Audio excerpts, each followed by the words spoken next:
I'm not quite sure why I'm here or what I'm doing, but there's a reason. I don't like Facebook, and I don't like the internet.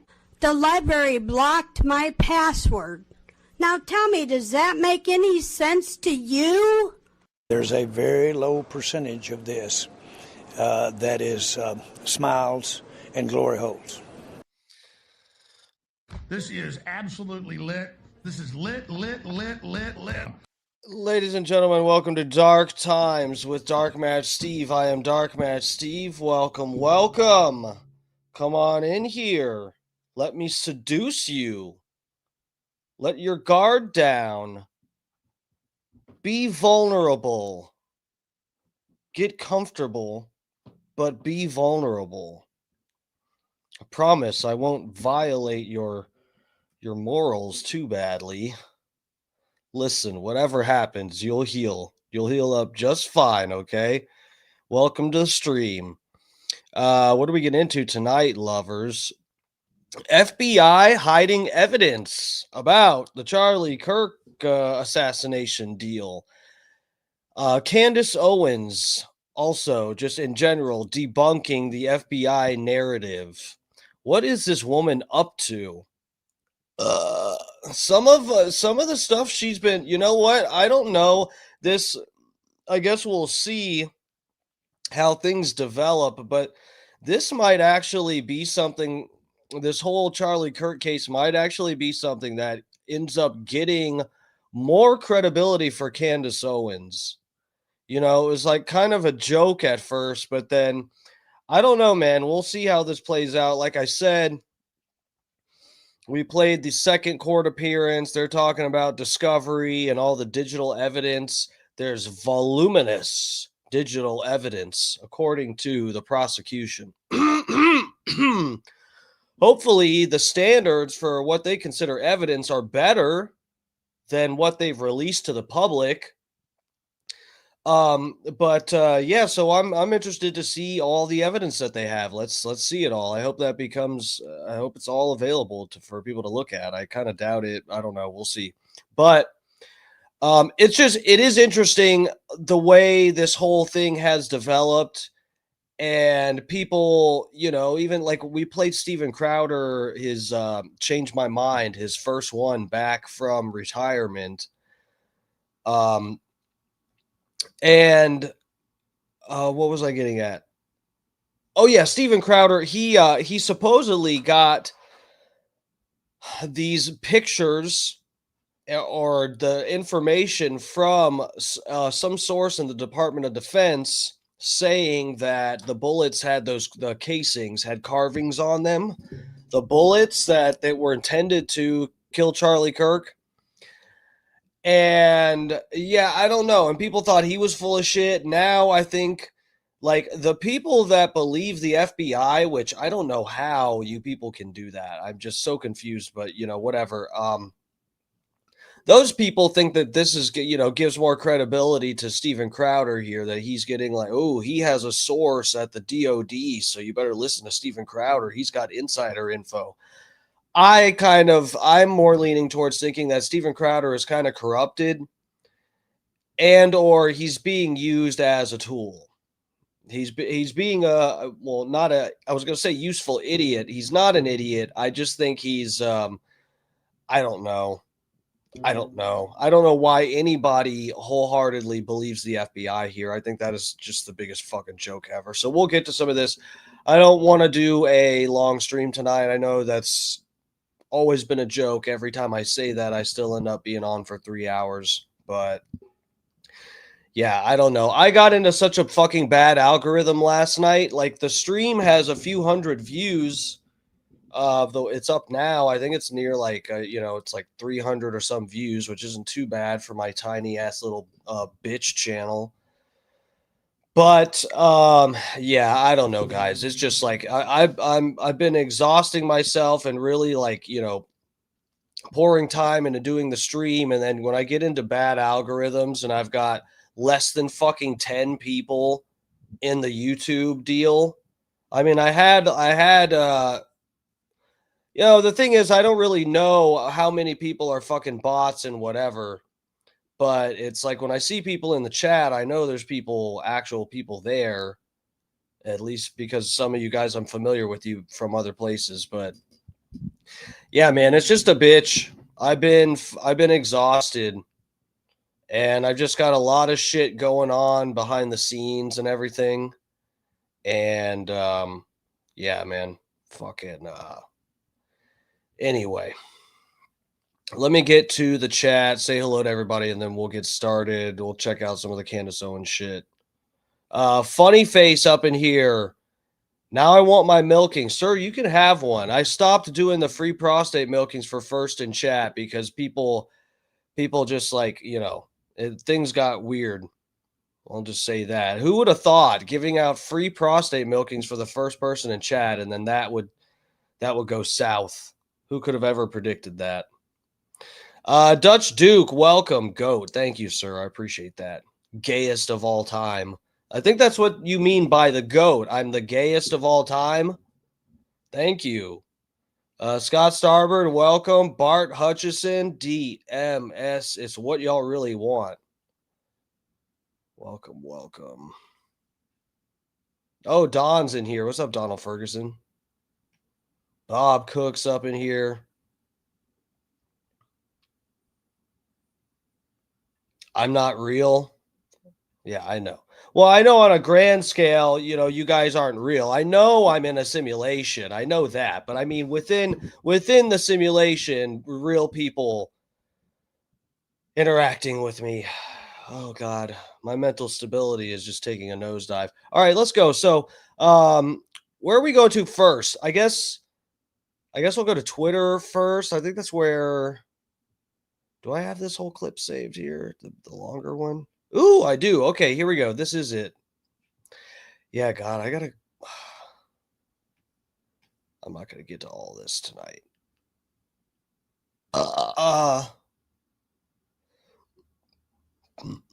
Okay, so let's get to this one first. This, I think, is the most interesting. So... Dude, I am, to be honest here, I had a long day at work. I worked late and I had to deliver something on the way home and got a parking ticket, and I want to fucking kill somebody because of that. But anyway, but this is, I haven't had much time to really go through this and figure out exactly what happened, but I'll just give you the roundabout explanation for what we're getting into here. So there may be video evidence of Tyler Robinson that possibly does not help the FBI narrative, so it is not being released. This is a weird thing here, and this is crazy. So apparently, there's some woman that was spotted with Tyler Robinson. We don't really know if it was actually him. The security camera videos and stuff, I don't think those really look like him. I don't know who the fuck we're looking at, but it does not look like him. I don't know how much they altered or used AI, whatever, to make it a more high definition, and so it made him look not right or whatever. I don't know what the explanation is, but yeah, something's up with the most of the fucking evidence, of course, that we get from the FBI. It's just like there's something up with it. So these, what Candace Owens is getting into is that there are reports, and this person, there's these people that lived in Utah. I think this was some guy that was running for office or something in Utah, trying to be the mayor or something. We're gonna have to get through this together and see what the fuck she's talking about here, but. Basically, they think that there's reports, witness reports, and what is supposed to be video evidence as well that Tyler Robinson made contact with some woman. And this woman made contact with him, I think, in the wooded area where they found the rifle. Allegedly found the rifle. Again, I think half of this is probably a fucking lie. So anyway, but and then so Candace Owens, I think she has a source that's telling her that this footage exists. Okay, then there's also something with this guy that is the politician that is actually on video discussing it with somebody else, and they actually walk over to the location, and they're like, oh yeah, so Tyler Robinson, we think he might have not worked alone because he was with some lady over here, and there's a video of it. And so it seems like this video that Candace Owens is alleging exists. It seems like it is true because there's other people, there are people that actually live there. And I think it's some guy that's like a candidate for mayor or some governor or something, I don't know, they're discussing this. Him and this woman are discussing and walking to the area, like doing a video, and it was on social media. And this video is them talking and going, oh yeah, so we saw a woman with who we think was Tyler Robinson over here where they found the rifle and this and that. All of this stuff has been deleted from the internet, except I guess Candace Owens did screenshots and stuff and got, screen recorded video of a lot of this. It's something like that. So anyway, we're going to get into this. I guess this video is like 15 minutes or so. Yeah. So let's see what she gets into here. If we got to look some shit up or fact check something, I don't fucking know what. I'm not exactly sure where she's getting into all of this. I've kind of been all over the place, and I was looking back at some older videos of her getting into the Charlie Kirk stuff. So yeah, let's get into this together. That there was indeed a woman who was with the shooter in the footage that was captured by the houses nearby the area. And for whatever reason, the FBI has not yet released or even acknowledged that footage exists. This is absolutely huge, actually. I think this is the biggest thing that we have uncovered since the beginning of this investigation. She wrote in, said, I have been trying to reach out to you everywhere. The FBI is hiding footage. The doorbell cam footage had more. This is what the person told us. She said, the shooter is then seen changing his clothes, and he is with a woman, she told me. Then she gives me a name, and that name was another Lyman family member. And that's when my spidey senses started tingling. I'm like, okay, this is a lot of Lymans. Now, I want to be very clear and fair to Phil Lyman. He has been forthcoming about the fact that his family owned that property. Like, they own everything there. That is not mysterious. He's not hiding that fact. UVU, in many ways, purchased the university from his family, right? That the acreage from his family for that university. But I did feel that if that is the case, obviously, then Phil Lyman would, in theory, be able to access that footage, right? Be able to speak to his family members. And yeah, the proof is in the pudding, and I'm going to let you hear it. Now, to set this up, you will recall that Shaner and his close friends that nobody knows, apparently, they were retracing the footsteps of the killer. They were at his grandma's house, he said. And he's speaking on camera with his aunt to set this footage up for you. And sure enough, you're going to hear that there was a woman who was helping the shooter, and she's not sure whether or not that person was an accomplice. I would say if you're helping the shooter, you were an accomplice, but somehow we all missed this in this actual clip that Shaner had posted and has since been wiped from the internet. Take a listen. Okay, so yeah, this video was posted, like I said. So at least I do remember that part. I've had a long day, guys. So anyway, but okay, I'll blow this up bigger again so you guys can see it. So this, I guess, is this guy. He had initially posted this. It's since been deleted, which is a little bit suspicious. I don't know why someone would delete a video that's providing more evidence and truth for people to understand what the fuck happened here. But, you know, hey, whatever. This is this guy discussing the fact that they have this on video and that it's a woman who is interacting or either helping or just interacting, whatever, with Tyler Robinson, who the suspect that they're saying is Tyler Robinson. And that they got it on video, and they're discussing what they got on video and the implications, whatever. If you time how long it took him to get from that little part over to here, was way longer than it should have been. So I wondered if the girl had given him stuff, like if there is an accomplice. Sorry, you're filming. And it said right here, that picture from Sam's across the street. She said, sorry, you're filming. So this is like, she's definitely saying, well, you know, you in theory, you could say she's probably saying what she thinks is the truth because she didn't even know she's on camera, probably. He was right here. Yep. So you see, she's talking about the shooter, and she says, I was wondering if the girl had given him stuff, and then somebody off camera says, you know, you're filming, and she says, I'm sorry that you're filming, but it's very clear. There's no question at all. In fact, leading into that. Here, let me back this up a second. I think I would. Did I play the whole thing not full screened? You're filming, and she says, I'm sorry that you're filming. Here, we'll go back so you can see. It's not really much to see. It's more to hear what they're talking about. This in this actual clip that Shaner had posted and has since been wiped from the internet. Take a listen. If you time how long it took him to get from that little part over to here, was way longer than it should have been. So I wondered if the girl had given him stuff, like if there is an accomplice. Sorry, you're filming. And it said right here, that picture from Sam's across the street. He was right here. Yep.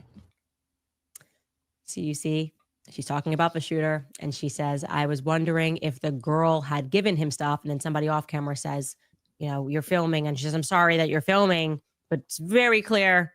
There's no question at all. In fact, leading into that. Javi, what's up, bro? Welcome. Greetings, Steve. Thanks for the continued Kirk coverage. Yeah, dude, you know what? If you guys watched me get shot in the fucking face and I bled out on Minecraft, I would wish that you guys would be interested in trying to figure out what happened. Even though you've never met me personally, I hope you would at least say, somebody thinks there's something fishy. Let's just make sure that this isn't some kind of fantasy. And, you know, just because from the get-go, guys, I just had a feeling that there's a lot more to this than what it appears to, or what the FBI would like for it to appear to be. But yeah, I got to thank Candace Owens for the coverage too. She's really getting into now. A lot of the stuff that I started with was just a really honest digestion of all the different footage and angles and everything, and what kind of theories are crackpot and fucking tinfoil hat, and what is like what theories are bootlicking FBI, whatever, everything on the spectrum of that. And I think we've been on the right path the whole time here on the stream, guys. I did save a PBD podcast, so I just think this is really interesting because, there's only the PBD podcast. I do like hearing them sometimes because I feel like it's more of, they're not so crazy. There are some people on the show that lean a little bit more conspiratorial, but there's always, I don't know the names of the different guys on the show, but they really do have a range of opinion, and there's certain people in the show that don't tend towards conspiratorial interpretations of data and whatever. But they pretty much across the board, everyone on the PBD podcast is saying like, yeah, man, there is just, it's just say, it makes me feel a lot less crazy to come across a show where normally the people on the show, all the different co-hosts don't agree. And they're all pretty much on the same page saying this is just not right. It is just not right. It's so weird that it's uncomfortable and makes people have to keep covering it and keep asking questions and stuff. It's so suspicious that it's like, it's alarming how suspicious all of this information is. So yeah. Tin or aluminum, whichever works better for blocking out the Wi-Fi signals from your pineal gland. I don't know. Which we should have maybe cut that a little bit earlier. They're speaking about how she thought the FBI had it wrong. The timing didn't make sense to her. And that's what she's starting with. But the timing doesn't make sense to me because I thought that it took a little longer for him to walk. Let's play that again, Skylar, just so they can hear it again. She says that there's a girl. Take a listen. If you time how long it took him to get from that little part over to here, was way longer than it should have been. So I wondered if the girl had given him stuff, like if there is an accomplice. Sorry, you're filming. And it said right here, that picture from Sam's across the street, he was right here. Yep. So just to be clear, those subtitles are wrong. It's just that's AI. She's saying, I wondered if there is an accomplice. Okay. I wondered if there is an accomplice, which we should edit that, Chris, when we re-release that. And then somebody says something, and she's like, sorry, I didn't realize you were filming. Okay. So we have the woman who was my source who said that the FBI cut the footage and she was certain of it. And now we have actually the woman who handed over her footage to the FBI saying, I wondered if that woman was an accomplice. Ladies and gentlemen, what the heck is going on? Dude, that is crazy. That is fucking crazy. And imagine if we didn't have this video that Candace is showing. Again, this video that we're showing here has been deleted from its original source. So luckily some people copied it. But this is at least reassuring the fact that this footage exists. Like, or at least it's more evidence towards the fact that this footage exists and that there was an accomplice, because there's people on camera discussing it and discussing if this person is an accomplice or if it's just somebody that saw him. And also too, I wonder if they're really sure that it's a girl, because what if it's like the trans the furry boyfriend thing? I don't know. It could be the trans lover, right? Maybe they're really passing as a in the drag. What do you call it? I don't know. Scotty. I saw Scott Starbird. Kenny Powers. What's up, bro? Welcome.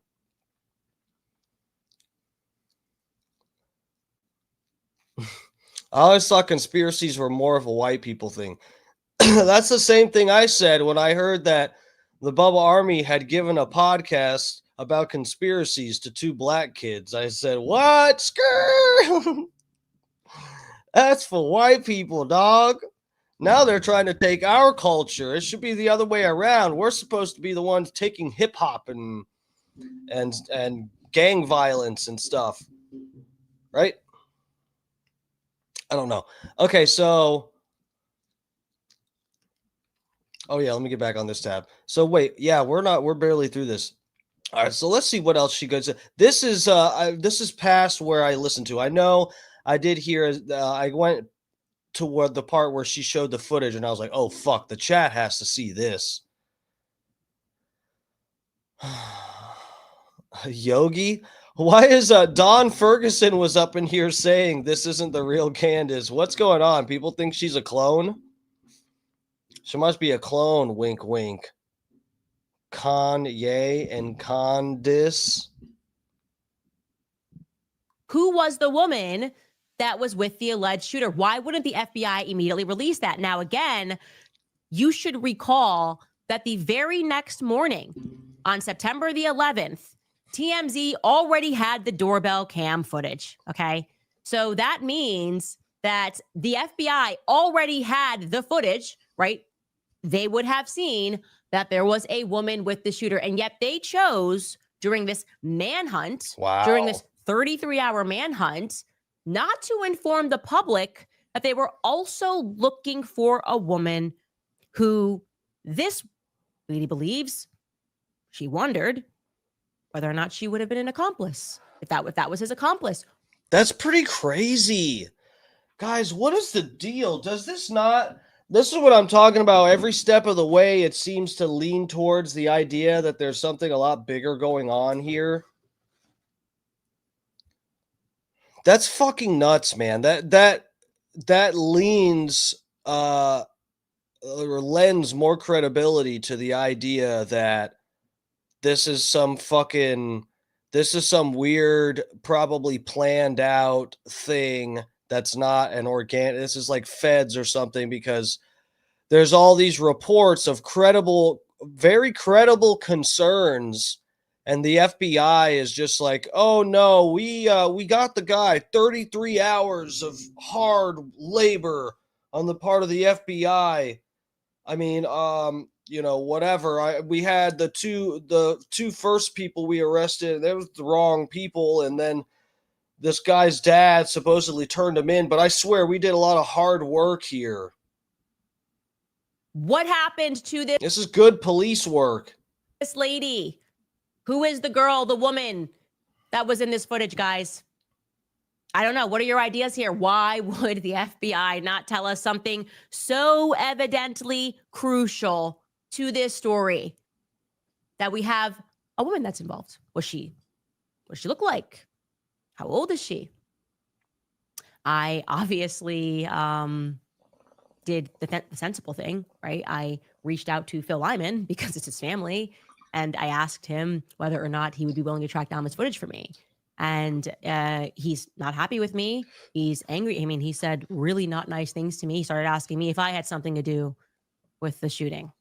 Okay. Oh shit, that's a classic heat reversal. Turn it around on you. Oh, you think I'm hiding footage of the Charlie Kirk suspect, huh?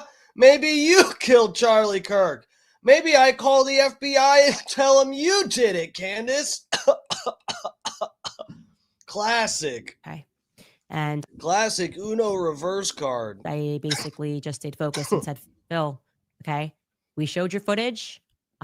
He's very upset about cousin versus nephew thing. I said, it's all irrelevant. If you're saying you actually want to help us catch the killer. Okay, so a couple of things that I want to clarify, right? Hold on, wait. Yogi said, best way to get clicks and views, platform Jew hate or Jew haters. Great job. Oh, thank you. Yeah, I'm doing what I can. at the top here, because sometimes we get a ton of emails about one subject that we've already researched, and that is the case regarding, first and foremost, you're seeing a lot of this chatter going around about the renting of the State Farm Stadium for Charlie Kirk's memorial service. I was able to quickly get an answer on that one for the public. The venue was indeed secured in quick order, but that was because they had help from the White House, and Turning Point did not book that venue back in May, so we can formally debunk that. Oh, good. Okay, so no, look, that's good. See, she's not just blatantly signing on to any fucking conspiracy. She's saying this is debunked. So I was curious about that because honestly, guys, I talked about it. I knew it. This wasn't something that was verified, but yeah, I saw a few of the people talking about it. I was like, I don't know. This seems like one of the. It seemed when I heard it, I was like, this I really need to keep up with to see if it gets debunked, because it seemed like one of those fucking conspiracy things that goes unchecked and goes viral on TikTok, and it ends up being something crazy that everybody believes before anybody even gets around to like debunking it. It's already like an established fact in people's minds. You guys remember when dude, it was like you guys remember when after Will Smith slapped Chris Rock? Do you guys remember after that happened, some people made like a sketch about it? They did something that was really similar in like a sketch, and it got released, and they even edited it to make it look like it was something from a show like in the late 90s or early 2000s. Like it was something that was years in advance in the past when it had been done. And I just knew that it was one of those, it was one of those things where people are like, oh my God, it's predictive programming. See, it's just like how the Simpsons predict everything. And over half the things people say the Simpsons predicted is bullshit. But some of that is real and very weird. But anyway, and this is one of those things, a good example of one of these viral things that everybody ends up believing it before anyone even like attempts to fact check it or something. It's just like everyone wholeheartedly believes it. And it wasn't a thing that happened years in advance. Someone made a sketch after that happened. And then there was people I saw in person, and let's be real. I'm just being honest here. They were Trump voters. Okay. This is like part of why I really like, I'm seeing past the the binary bullshit, how both sides of the political spectrum think the other side is completely retarded and failed to see their own flaws and stuff. It is so crazy. But yeah, I'd be like in a room full of like Trump supporters where they're all saying this is a real thing that was predicted 10 years ago, that there was a show that had someone get slapped just like Will Smith, whatever. I'm like, dude, it just made me like the amount of respect I had for everyone in the room just dropped by like an infinite amount of points. They lost like all these aura points. It was crazy.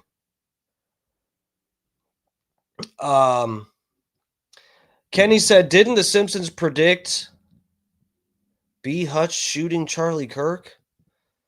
I don't know about the Simpsons predicted. I thought,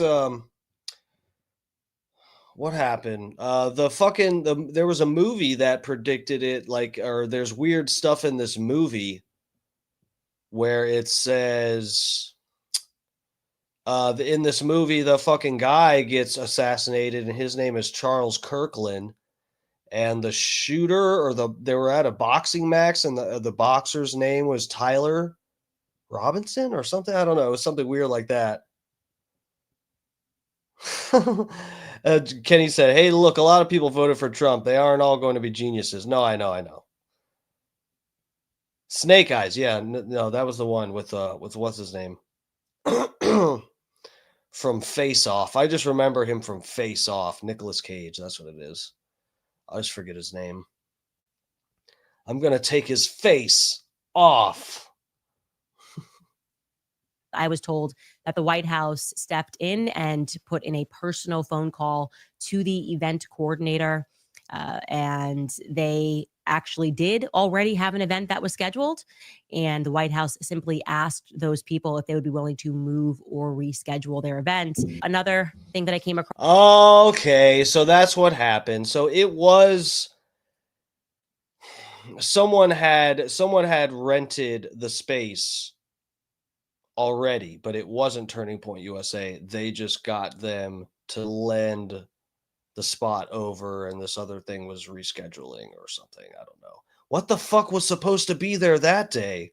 I wonder if it was supposed to be like Monster Jam or something. What if people showed up thinking it was going to be Monster Jam and they just sat in a fucking Charlie Kirk funeral line for like 10 hours? That's crazy. And this is regarding Phil Lyman's campaign website. You guys were asking me if we came across that. Yes, I did come across that. And I actually, in the short run, didn't think much of it because I thought, okay, well, he was running a campaign and he has a website and maybe people were writing in reviews and saying he was a great person. But yes, we were aware that George Zinn is one of just 20 people that is a featured endorsement. He endorses Phil Lyman's character. You can see that here. George Zinn writes. That'd be why. Yeah, bro. They had all those fireworks were supposed to be for when Gravedigger did a backflip, and they ended up using him for Charlie Kirk for when Erica Kirk walked out. That was all the pyrotechnics planned for Gravedigger. Ironically, the fireworks that were going off when Erica Kirk came out, ironically, were meant for Gravedigger. I'm so fucking done. I was in such a bad mood today. I did not expect to actually have fun on the stream tonight. I was like, you know what? I'm going to get on the stream and I'm going to purposely have a little shit fest, a pout, and then I'm going to log off early. I'm fucking over it already. It's rare to find a more caring man with uncompromising goals to make Utah great for generations than Phil Lyman. Not a politician who can be pampered. Phil has a knowledge of urban and rural Utah from every corner and community. Utah is in desperate need of true leadership and representation, and Phil has the passion and the values to be a great governor. He needs our support. Now, not sure what to make of that. I did want to use Wayback Machine to see whether or not that was a new entry. Maybe somebody is trolling there. And no, they are not. That entry has been there at least since, I'm going to show you this on Wayback, at least since June 6th, 2024. So I don't know what to make of that. Yesterday, Okay, so hold on a second. Can I look at this again without y'all getting fucking mad at me? Hold on. Let me look at what she's getting into with this, because this is some issue. Somebody interviewed this Phil Lyman guy. Let me see if I can find this, because they did it in a Twitter space. We're making good time so far. I might be able to, yeah, let me look at this again and make sure I kind of vaguely understand what's going on with.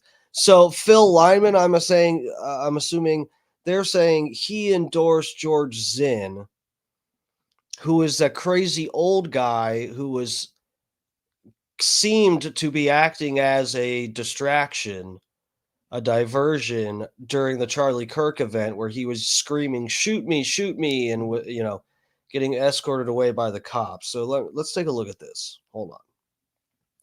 Let's make sure we know what's going on. Because I thought, okay, well, he was running a campaign and he has a website and maybe people were writing in reviews in quick order. But that was because they had help from the White House, and Turning Point did not book that venue back in May. So we can formally debunk that. I was told that the White House stepped in and put in a personal phone call to the event coordinator. And they actually did already have an event that was scheduled. And the White House simply asked those people if they would be willing to move or reschedule their events. Another thing that I came across, and this is regarding Phil Lyman's campaign website. You guys were asking me if we came across that.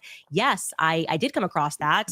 And I actually, in the short run, didn't think much of it because I thought, okay, well, he was running a campaign and he has a website, and maybe people were writing in reviews and saying he was a great person. But yes, we were aware that George Zinn is one of just 20 people that is a featured endorsement. He endorses Phil Lyman's character. You can see that here. George Zinn writes, rare to find a more caring man with uncompromising goals to make Utah great for generations than Phil Lyman. Not a politician who can be pampered. Phil has a knowledge of urban and rural Utah from every corner and community.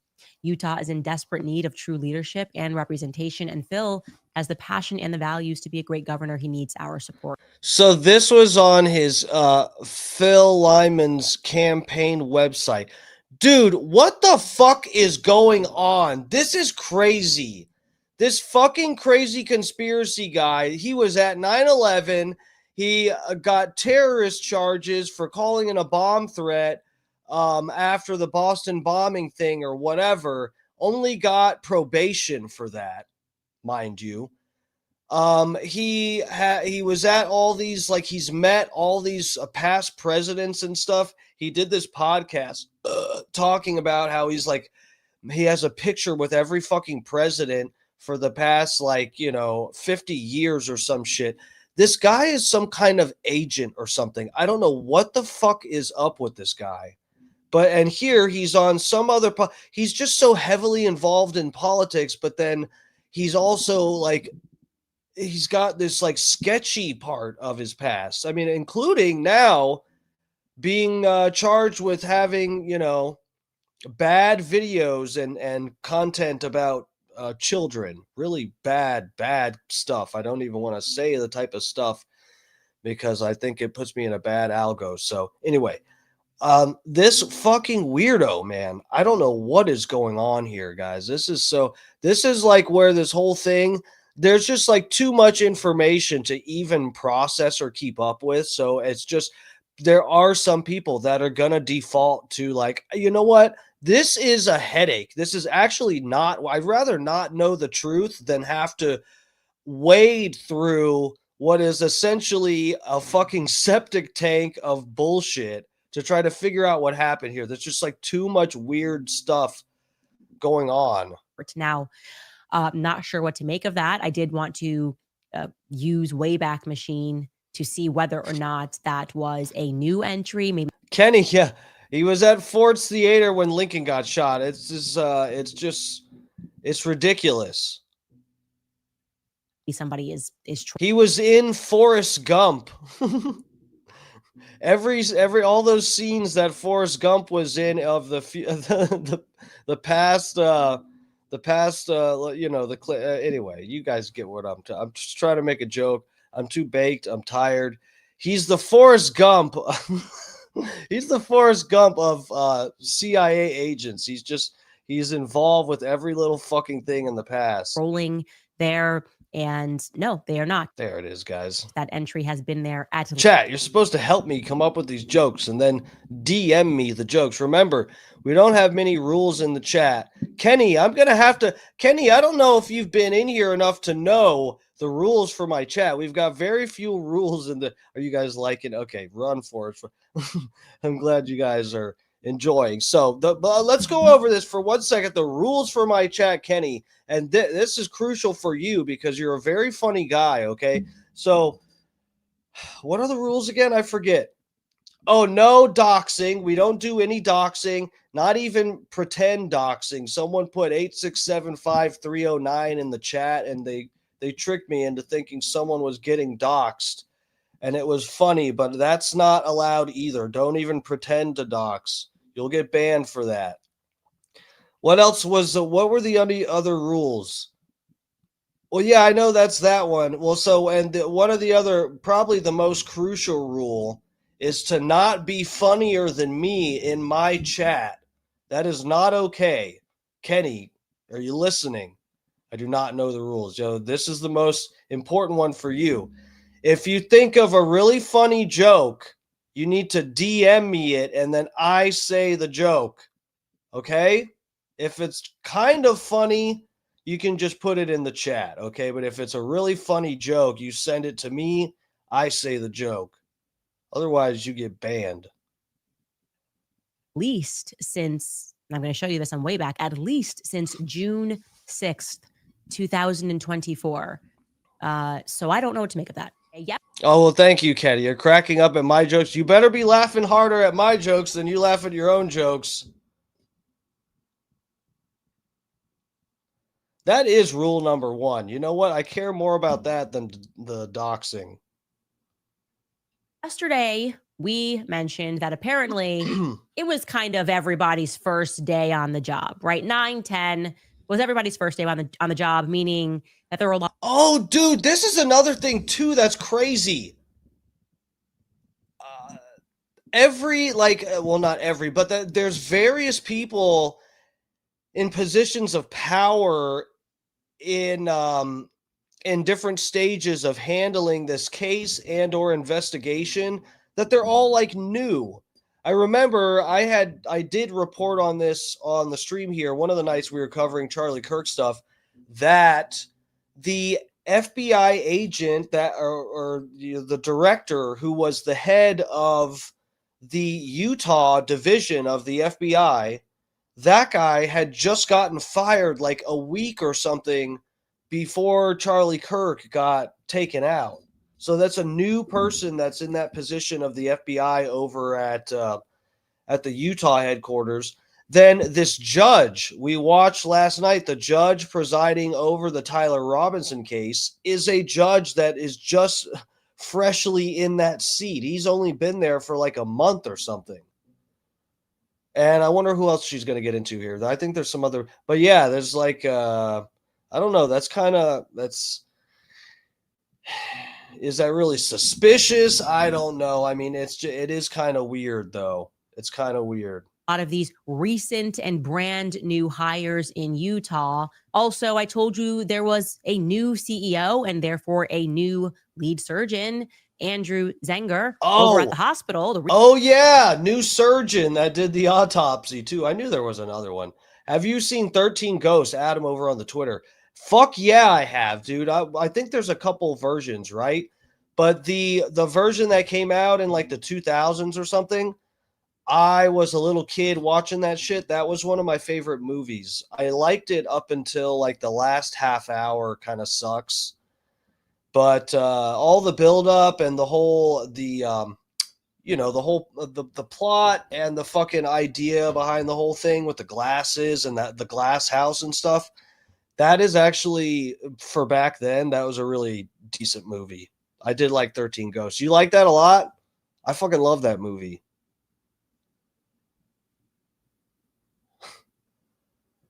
I See Bird. I've only seen like 2 ghosts.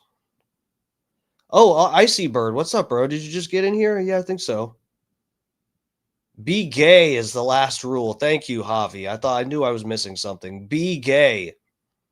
Regional hospital that Charlie was taken to, although that was not the nearest hospital from the university, and it also ranked extremely low in terms of the most best equipped hospital, if you will, to deal with the sort of trauma that Charlie was suffering from, a neck wound, obviously. So it's very strange. I think it would be interesting to learn whether or not that new CEO and surgeon worked on Charlie. That's something that I would like to find out. If you know that information, please send it to us at tips@CandaceOwens.com. Okay. That's not it, though. There were also some other new people, and I forgot to mention the judge that is in the case, that is overseeing the case against Tyler Robinson, is Judge Tony F. Graff Jr. He was recently appointed to the 4th District Court in May of 2025 by Governor Spencer Cox. Oh, May of 2025. Also 2025. informed that the coroner in this case was also brand spanking new. That name has not yet been released. I am told that person is new. Okay. And I have also learned, I have been told that Charlie did indeed have an autopsy. I wanted to let you guys know that because I saw a lot of rumors that were circulating that he did not have an autopsy. That has been confirmed. An autopsy did take place. By the way, you should know that in the state of Utah, in case you, like me, are maybe holding your breath that we're going to see that report, those reports are actually kept private. So there isn't going to be some big release outside of what maybe the immediate family members wishing for that. Dude, that's what I was just going to say. You know what? Unfortunately, this is going to be just like what happened with the Hulk Hogan stuff. I'm sure the only person that's going to get access to the autopsy results is, you guessed it, Erica Kirk. And saying, I feel like something's wrong and I would now like to release the autopsy report. That's the only way that we are going to be able to see it. That's at least what I've learned. Okay, now we turn our attention back to the mysterious individual that is next to Shane. So for those, maybe some people, there might be new people in here that don't know the reference. Hulk Hogan sort of died mysteriously somewhat. I mean, I know there are a lot of people suspicious of what happened because it was kind of like conflicting reports. You guys remember that we're Bubba Army over here. This is actually a Bubba Army camo hat, if you can see the chevrons there. But yeah, so Bubba the Love Sponge on the Bubba Army channel had been reporting that Hulk Hogan was dying. He was reporting on this for like a month, saying, "Oh, Hogan's in the hospital. His reps, his management, all that shit. They're pretending nothing's wrong, but it's my sources are telling me it's not looking good." And people said, "Oh, you're lying, this and that." And then Hogan, they admitted, "Oh, he's in the hospital. He's had a little bit of complications, but he's fine. It was just a routine sort of neck surgery deal. He's fine." And in fact, he got released from the hospital. And then it was like days later, after he got released from the hospital, that he was whisked away on a stretcher and then pronounced dead. And then there was a lot of back and forth with Bubba the Love Sponge and Brooke Hogan, who is Hulk's daughter, and then Sky Daly, who was Hulk Hogan's latest wife. And yeah, that was part of the thing, is that people were, Bubba included, and Brooke Hogan were wanting an autopsy, but Sky Daly was sort of the one that had control of that. And she's like, was involved in Scientology and stuff too. So there was all kinds of like raised eyebrows and unanswered questions and stuff. And it was all up to the immediate family, who is the wife. It sucks when we're left in a situation like this where it's like, I don't know. You know what? For some of these high profile people, I almost wish they had something where it's like, this is a public person, and maybe the rules should be different.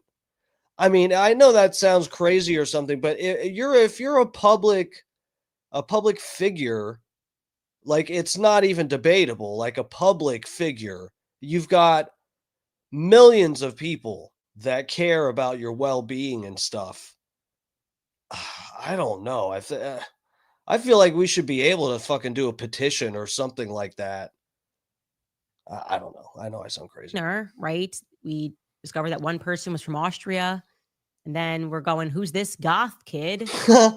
Kenny, I wonder what Candace Owens has to say about the Hulk cover-up. She'd probably say it's the Jews. Say, Candace, no, it's the Scientologists. She's like, no, it was Israel. Catherine, welcome. Let's see who's drinking the Candace Kool-Aid on here. Look, I sip it here and there. I sip it like tea, pinky out, very formal. That Phil has been clear. He does not know him. Phil Lyman does not know this individual. Could not help identify him. Wait, hold on. Who the fuck is this? I'm talking too much shit. We got to pay attention here, guys. Come on, chat. Release the autopsy report. That's the only way that we are going to be able to see it. That's at least what I've learned. Okay, now we turn our attention back to... Hold on. Rainey's in here. I got to say hi to Rainey. What's up, Rainey? Welcome. Rainey's slinging houses. She's got some really good properties right now. They were Charlie Kirk properties. They're getting sold by Turning Point USA, and Rainey's trying to help manage with that. If you're interested in buying Charlie Kirk's properties for pennies on the dollar, please DM Rainey. She can help you out. The mysterious individual that is next to Shaner, right? We discovered that one person was from Austria. And then we're going, who's this goth kid? That Phil has been clear. He does not know him. Phil Lyman does not know this individual. Could not help identify him. I told you it was unusual that our inbox wasn't instantly flooded with people telling us exactly who it was. Well, then we did get another hit on him, and a handful of you similarly found the same person that we did, a person going by the name Robbie Hild, who is allegedly from Washington. Now, let me tell you why I don't think this is his true identity, okay? Because if this was just some kid who grew up in Washington, went to school in Utah, my inbox would be flooded with that name, and it's not. Okay. It's simply not. Oddly, no one has come forward to claim that they know Robbie Hill. They're all just saying, I got a hit. I got a hit. This might be him. No one is saying they went to school with him. This is a young college student. He's allegedly, like I said, from Washington State. And no one personally can say, I know this person. How could that be? We're going to go more deeply into this tomorrow, but many of you guys have been sending those clues about the Azov battalion, about Ukrainian, Russian people that were coming into Utah. There seems to be some organized movement. What the fuck? It was the Ukrainians? It wasn't Israel. I refuse to believe that. People that are being given new identities. Actually, one person wrote us and told us that UVU in and of itself as a campus has an unbelievable amount of dedication. I mean, even the... Hey, Catherine says, Candace, the investigation is still ongoing, you nimnut. Yeah, you know who's investigating? Candace Owens is the one investigating. Thank you. No, I don't know what look, this is, and I've acknowledged this. I don't, whether you think there's some nefarious reason or whatever, that's a whole issue in itself. But at least we know, I think it's fair to say that there may be, and again, we can speculate about the reasoning or whatever, but it seems like the the FBI is definitely withholding information. Guys, the rooftop video, I mean, what else do you need to know besides the rooftop video that the FBI has been showing everybody with the guy running away? That's the same rooftop where he took the shot. Why won't they show us the video of him taking the actual shot? Wouldn't that just completely eviscerate every conspiracy theory? I mean, borderline. If I saw the guy in the what do they call it, the prone position or whatever, the laying down on the side, thinking that's what they said. He was laying down on the ground and sort of like on his belly, with the rifle aimed forward and took the shot. That spot that he supposedly took the shot from is in the range of that camera that they show us that shows him running away.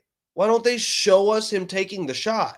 I would still argue, okay, well, even if you do see him laying like that and maybe he reacts to recoil or whatever, but it would have to be, that's the thing too, is we know exactly what time Charlie Kirk got shot. So if they were going to like fake it, they'd have to have it exactly to the millisecond, have him move at the right time. And what if they fucked it up? What if they were trying to fake it like this guy is a patsy and they're just going to have him take the fall so that no officials actually sniff around and find out who actually took out Charlie Kirk, because there's a whole other motive behind everything that wasn't just organic political violence, which is what I think is probably the case. But anyway, yeah, they're not showing us. I mean, so whatever you want to think about the FBI, we can all agree, if we're going to be rational here, they're withholding evidence. The issue is we don't know if they're withholding it because they are actually investigating other people's involvement, and that is possible. They're not telling us that, though, for whatever reason, if that is the case. But hold on, Catherine said because they don't want to compromise the invest. Yeah, no, but that's what I'm saying. Either it's that or there's something sketchy going on. Absolutely, they are. I just don't know. I don't know.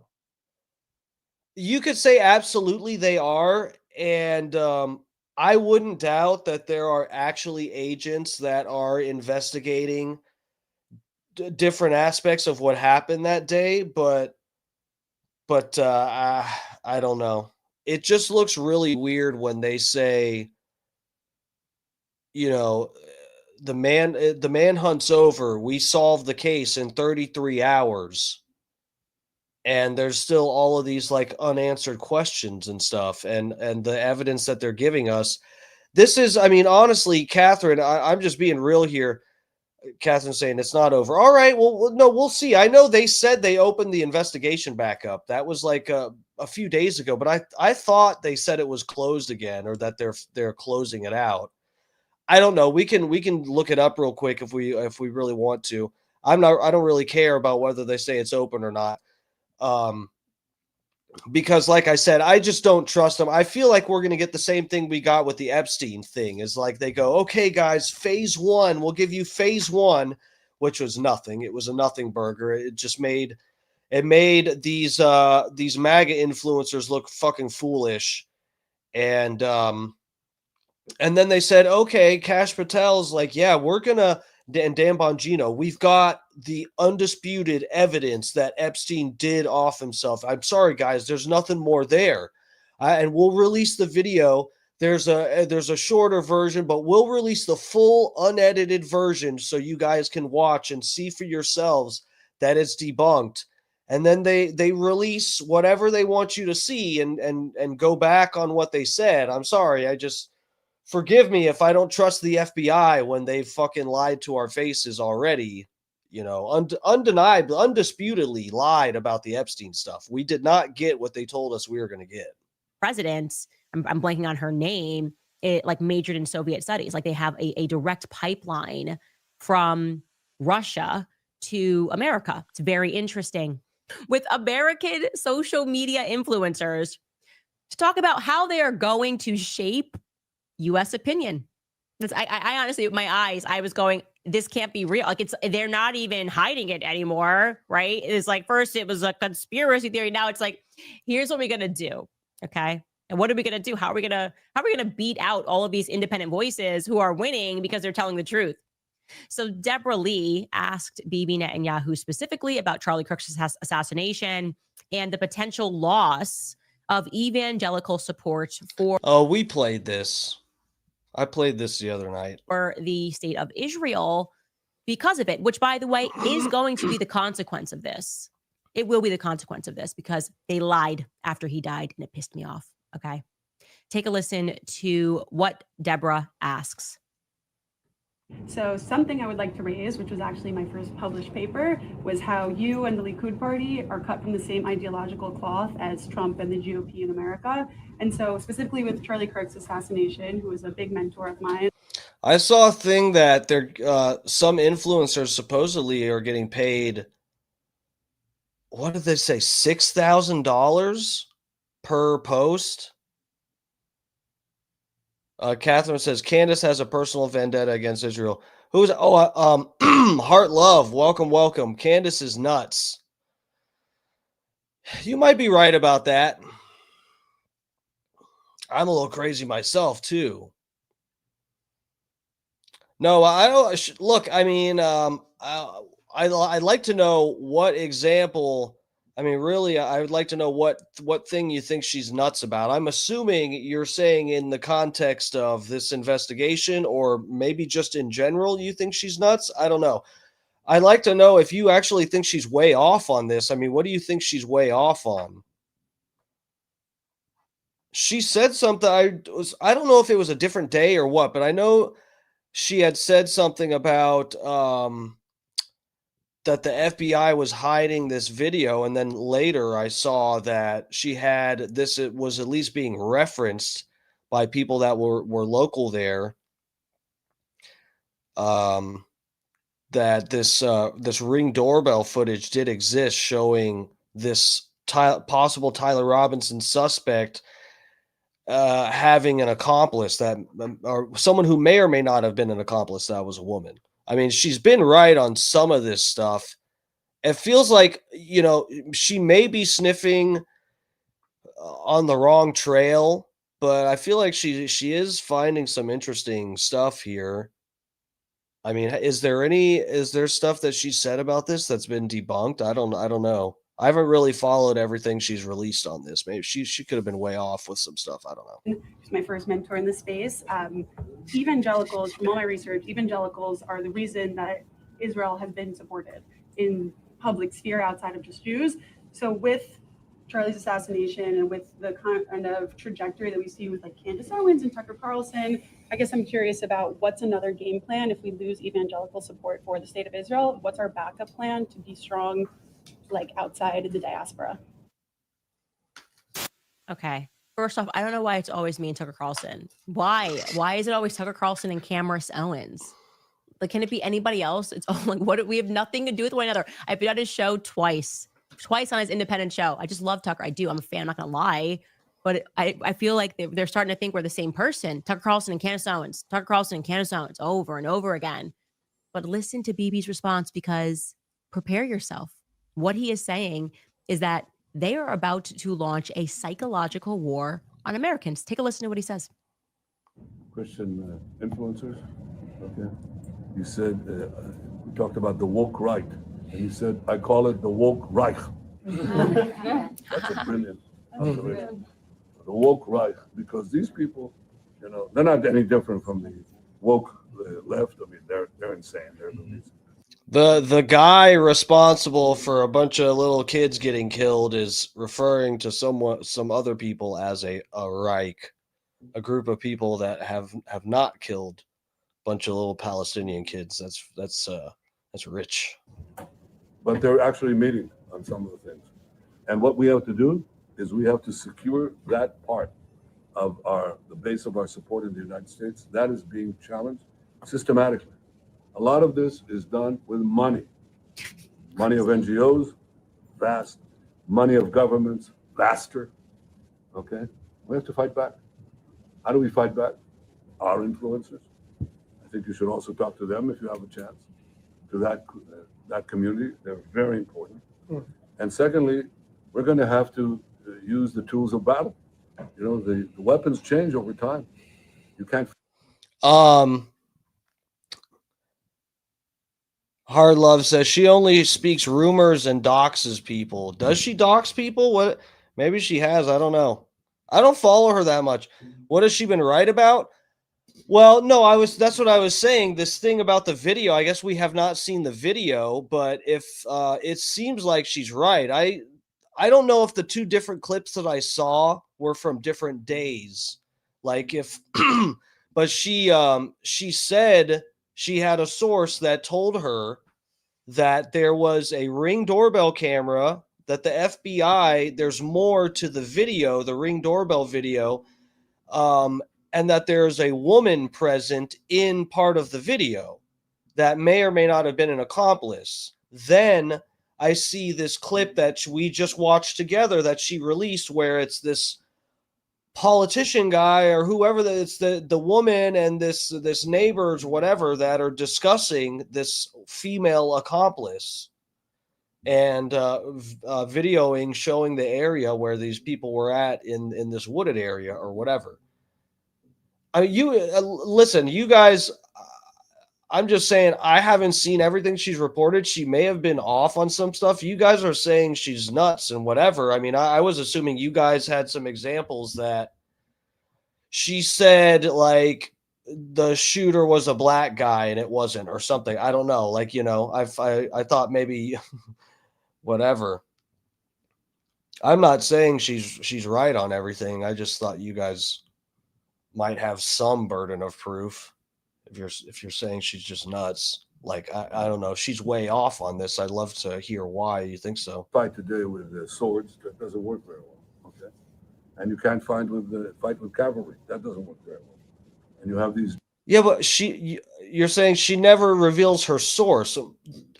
A lot of the media doesn't do that, but if it seems like it's verified, then we'll see how the chips fall. I mean, some of the interesting stuff I've heard her point out, which is, it's not so much, she's right or wrong. It's whether, you guys are saying she's nuts. I say some of what she is pointing out is it's not illogical to question it or say like, hey, what's going on here?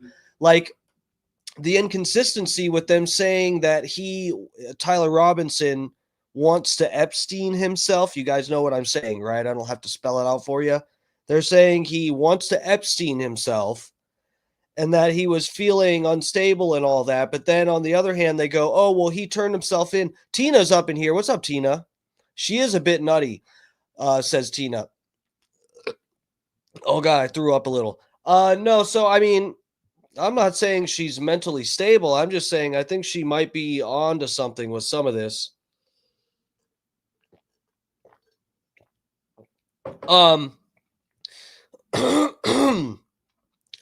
So one thing I think was interesting that she pointed out was the fact that what is going on with him turning himself in and his parents and the parents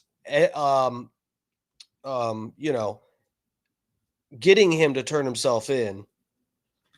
It's interesting where she's going with some of this because he has not admitted to doing this crime. That's the thing. It's weird that he has turned himself in. Like it made it seem like a lot of people just assumed he was guilty because he turned himself in. But what it's kind of sounding like now is the parents are in like witness protection and the feds told them not to talk to anybody. And the fucking kid turned himself in because as the sheriff or whoever, one of the public announcement things that they did, they said it was like the sheriff or one of the lead investigators or whatever said Tyler Robinson turned himself in because he was scared to get killed by the police.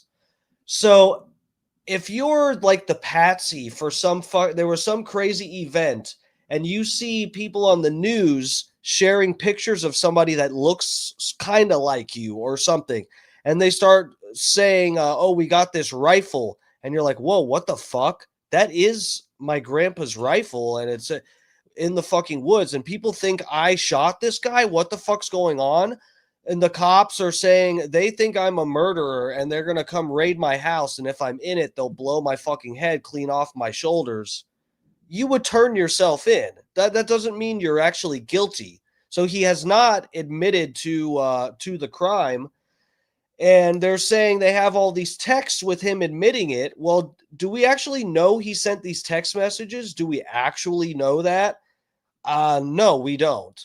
So we're going to have to see when, they said, I'm going to have to look this up. If the public will actually get access to all of the discovery, because the prosecutor said they had so much digital evidence. It was just overwhelming, the voluminous digital evidence. We'll just have to see everything they have, guys. But look, what we do know, you do remember Discord said that those messages about planning the crime were not sent through Discord. So the FBI, somebody's wrong about something there, right? If the FBI says, oh, he sent these messages planning this out on Discord, and then Discord says, actually, we don't have that on our servers, that's bullshit. Do you guys just go, oh, well, it's just a minor discrepancy? How many times can you actually say that every step of the way? That's what I'm saying. Every little bit of FBI evidence, you have to kind of go, well, maybe they have a reason for not telling us the full truth. Maybe, how many times can you like make that excuse? Oh, well, they could show us the exact moment he shoots the rifle on the roof because it's the same. It's the camera view shows the whole roof and the spot where he would have taken the shot. They could just show us him taking the shot. But they don't. They just show the video of him running away on the roof. And, oh, yeah, we swear that's a rifle he has in his hand. And it's definitely not broken down. So for some reason, it looks like something in his hands that's maybe this long, like maybe slightly longer than like his forearm or something. It doesn't look like a full assembled rifle. So he would have had to put it back together and then leave it in the woods. He took it apart, put it back together, took it apart, put it back together. It's just like there's so much weird shit. And again, all of these questions may be answered when we eventually have all the evidence. And you can say, oh, well, they're probably still investigating. But I'm sorry, they are telling us it's a lone shooter. They are saying that. I'm sorry. What am I just supposed to know when the FBI, we're all just supposed to go, oh, okay, they said they have the lone shooter and the investigation's over, but yeah, they're probably investigating. There's probably nothing weird going on at all. New things, like drones, things. How much of that are you guys actually willing? It is still an open investigation. Yeah, but they told us definitively that it's a lone gunman.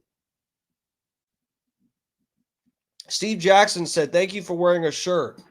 Well, I'm glad I could satisfy you. Everyone else has been very disappointed tonight. But you're welcome. Vince Carico, he admitted to text to his boyfriend. Yeah, but the thing is, we don't know that he sent these texts. How do you know he sent these text messages? He admitted it to his friends on Discord. Discord said those messages weren't sent on Discord. When did you get in the chat? It says 9:23. I don't know if you were in here. Discord said those messages were not sent on their servers. So that's what I'm saying, guys. There are problems with the FBI story. Not to mention, I'm sorry, but they are now resorting to saying Charlie Kirk had magic bones, and that's how a 30-06, which could probably go through 3 human bodies, got stopped by Charlie Kirk's neck. It's because he had magic bones. It's a miracle. God put Charlie Kirk on planet Earth so that his neck could stop a bullet and save a couple little college kids at UVU.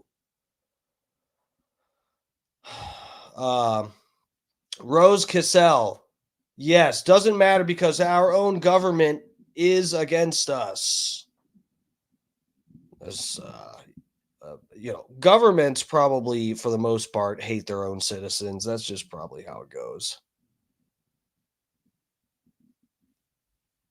Vince Carico, where's your proof tons of evidence is false? Dude, can you not do you want me to show you the articles where Discord is saying those messages weren't sent on Discord? Do you need me to pull them up? Because this is the thing, is I've been over this. I've covered Charlie Kirk every single night since this happened, except for 3 different nights. Every other night since this has happened, since 9/11, I have covered Charlie Kirk, and we've been over this and over this. What are you not hearing? The FBI is not giving us all the evidence, or we would have a video of Tyler Robinson taking the shot on the roof.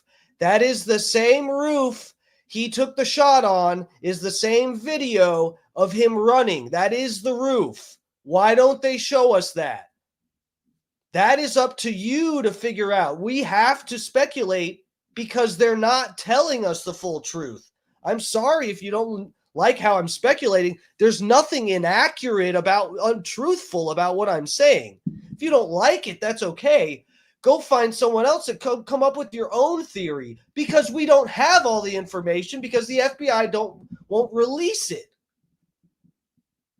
That's not my fault. I don't have any burden of proof.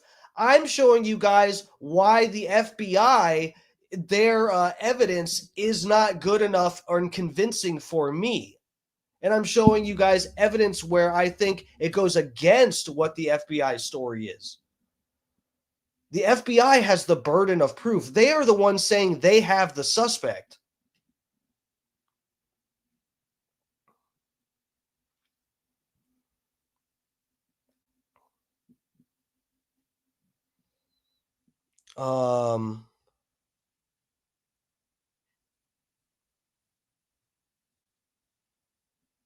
Trying to keep up with it. Who has a channel? People going down the rabbit hole?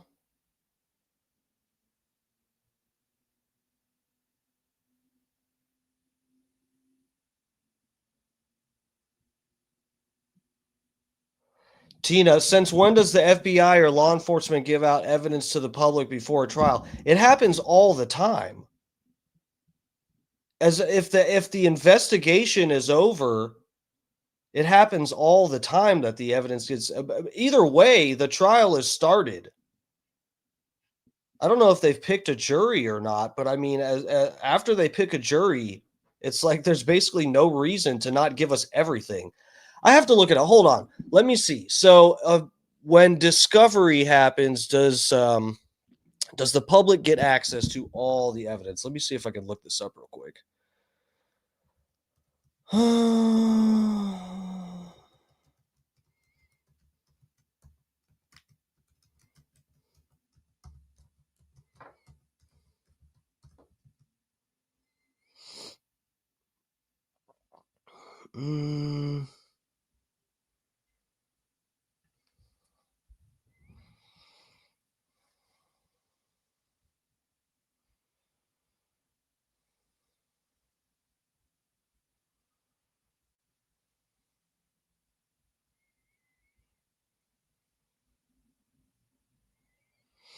Yeah, so it's basically no.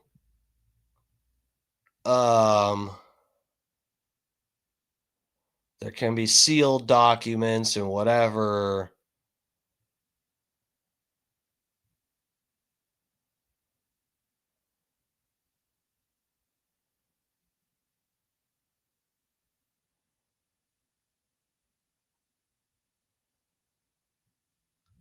Electronic filings, judicial documents.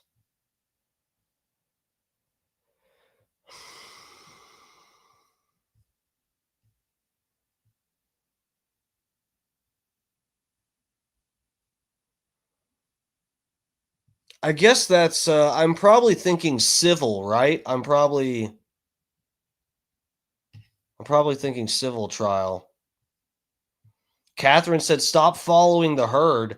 I haven't been following any herd. I put the on 9/11, I actually covered Charlie Kirk on 9/10, but that stream got deleted because I didn't show the video. I played the video, and the audio played on my stream of the full assassination, and it took my channel down, and that video got deleted. So yeah, but no, I haven't been following the herd at all. I posted on 9/11. You can go check on my social media. I posted the video showing the bullet coming from the right, slightly behind him. And that's where I've been this whole time. And I think that's where a lot more of the evidence has been pointing towards, especially, like I said, the fact that you will not find like a legitimate hunter that will tell you a 30-06 fired from 200 yards is going to get stopped by a human neck bone. That is bonkers. That is bonkers.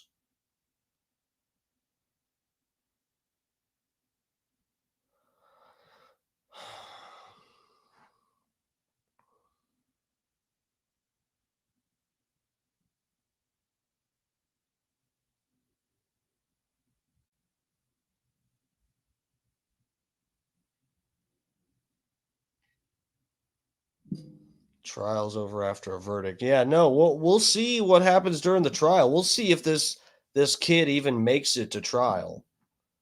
I'm interested. It's okay. You know what? If you guys think Candace is crazy, that's fine. I don't know. She's probably been off on plenty of stuff. Like I said, I don't follow her that closely. There's plenty I've seen her talk about that I disagree with, and where I don't think, like, I don't. We don't need to even get into it. But yeah, whatever. I think she can be on point with some stuff, and I do like how she's like in this way when she feels like she's over a target and people are giving her flack, that she doesn't really back down. I do like that. Sometimes she does get on my nerves with some stuff.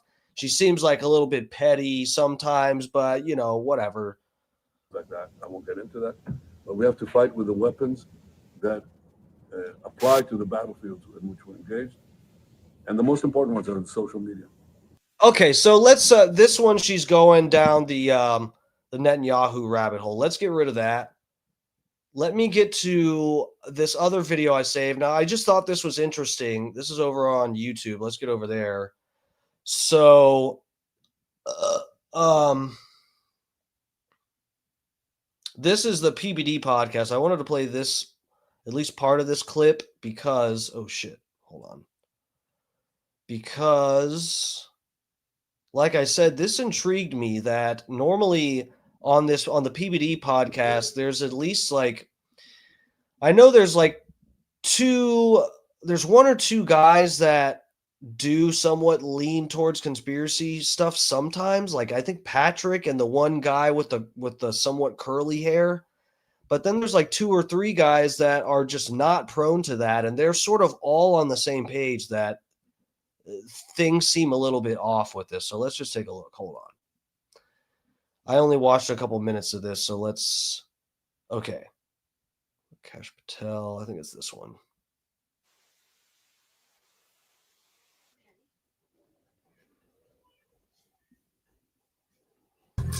An entire. Okay. Couple new findings with the Charlie Kirk shooting. Vinny. Yeah. There's a few things that are very weird on what's been shown the last couple days. Okay. And I don't know which angle to go with right now. Let's start off with Rob. If you want to pull the clips of when the shooting happens, there's now potentially they're looking at how many different shooters, Tom? What is they're looking at? Right now, there's three scenarios. That Tyler from the roof. Yes. But that doesn't look like an exit wound. That doesn't look like an entry wound. That looks like an exit wound. Right. And then wait, hold on. Catherine, you said most YouTubers who are making claims about the gun don't actually shoot guns. Catherine, I've been opening my show with this. Hold on. Let me just show you here. Let me show you the power of a 30-06. You think I don't shoot guns? Let me say, I don't shoot 30-06, but I think I have actually shot a 30-06. It's my butt buddy's dad's rifle. His dad passed away, unfortunately, but his dad had a couple like real sniper hunting rifles. And let me find you this. You want to see ballistic gel, a ballistic gel head versus a 30-06. Spoiler alert, it explodes like a Gallagher watermelon.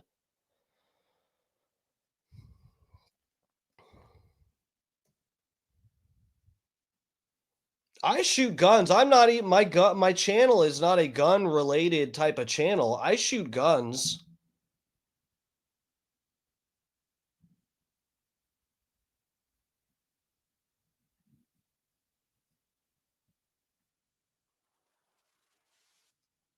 All right, hold on. Let's watch this, guys. Let's see if what happened to Charlie Kirk looks anything like this at all. Let's see. So today on Dual Liberty Firearms, we're going to be showing you what a 30-06 does to a ballistics gel skull. So we have a realistic human head here made with ballistics gelatin and a resin skull, and it's got a filling in there. So hopefully you'll be able to see what happens.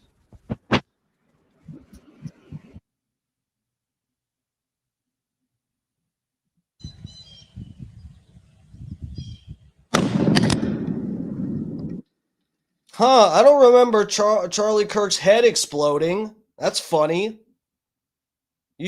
Guys, are you sure about this? You guys that are believing the FBI, are you sure about this? Are you guys sure you know what you're talking about?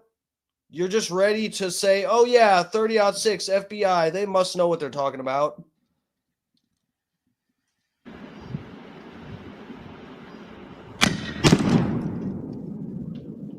Huh, interesting. Very interesting. Looks slightly more powerful than what happened to Charlie Kirk, if I may humbly say so. All right, so now we're going to throw it in about a 10% slow-mo for you. This is going to look super cool. Now, what happened was when the 30-06 projectile hit the head, I had predicted it would go through the front side and just blow a big hole in the backside. But what actually happened was the large blow a big hole in the backside.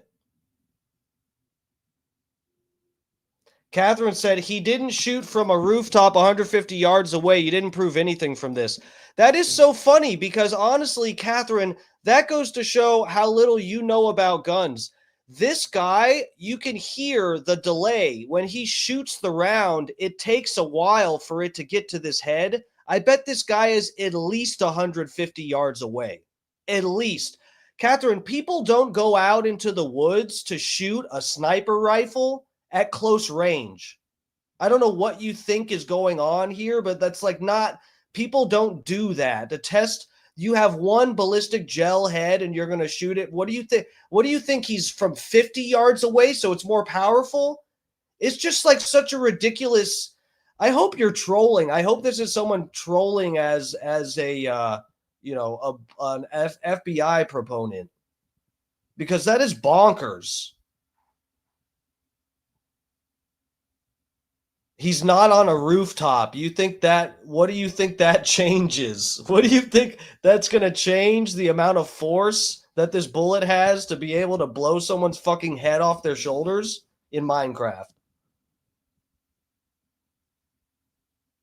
That's funny. No, see, now you're moving the goalpost. That's exactly what you're doing. Is I go, oh, so you think it was a 30-06, and you go, well, yeah, most gun channels that are claiming it wasn't a 30-06, they don't even really shoot guns. And I go, oh, well, okay, you want to see what a 30-06 does to a ballistic gel head that's anatomically correct, and it blew the fucking thing up. And now you're going, well, he wasn't on a rooftop. Okay, you keep moving that goalpost. All right, let's get back to the other.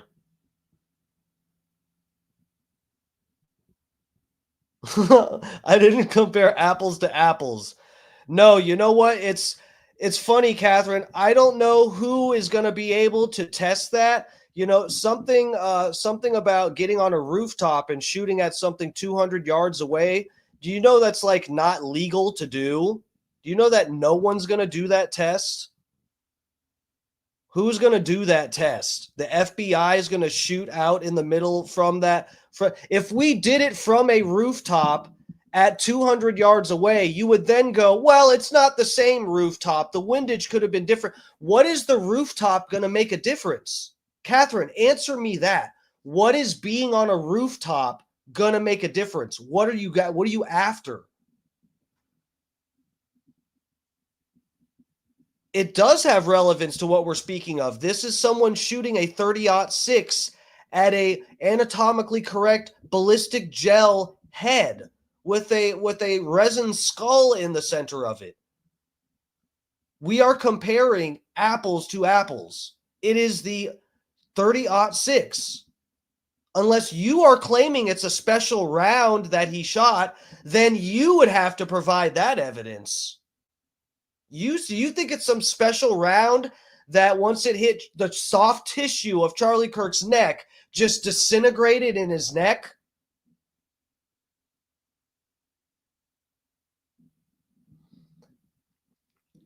Catherine, I asked you a direct question. What is being on a rooftop versus how he shot this? This is the thing, is we could go out and recreate this and you would just move the goalpost again. That's why this is like a waste of time. You are like, it's borderline feeling like you're trolling because you are so like moving the goalpost so far every time I address one of your points. It's just like, it's not enough. It's just like, okay, so that's what. Do you want to see a 30-06 going through and through an entire torso of a deer? Do you want me to show you that? You would say, oh, well, he didn't shoot that deer from a rooftop 150 yards away. You're not asking valid questions. I'm asking you questions. You're not answering. How am I triggered? No pun intended, but I think you're the triggered one. I just showed you, you think a 30-06 got stopped by Charlie Kirk's neck bone. I just showed you a 30-06 blowing up a fucking anatomically correct ballistic gel head like it's a fucking Gallagher melon. Your only response is he wasn't on a rooftop. How will be answer this direct question, because this is where you tried to move the goalpost. How would this be different if he was on a rooftop 200 yards away versus not on a rooftop, probably at least 150 yards, judging by the delay from when he pulls the trigger and the bullet actually hits the head?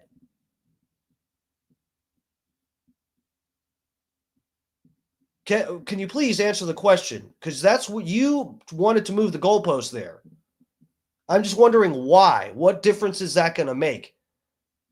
You think it won't hit as hard because it's at a downward angle? It just doesn't even make sense. There's no reason for me to even address that move of the goalpost. It's just bullshit. I'm showing you what the round does. You want to see it go through actual human flesh? I can pull that up too. I don't think that's going to help my algorithms, but if we really have to go there, we can.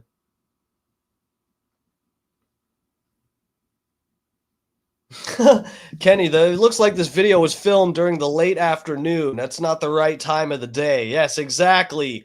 Very good, Kenny. You know what? You just debunked my whole theory. This guy shot this video at a different time of the day, so I'm completely wrong. Very good point. Elbows down. What's up, bro? Oh, you're the expert. We'll fight it out with Catherine and the heart person in my chat.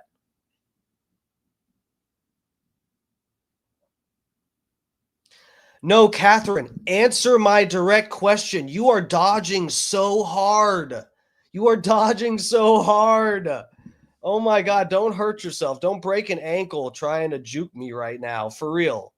Tell me, what difference would it make if he filmed this video having shot from a rooftop, which is not going to be legal to even do?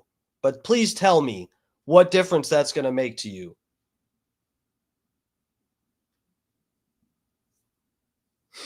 The dewdrops are heavier. I'm fucking done.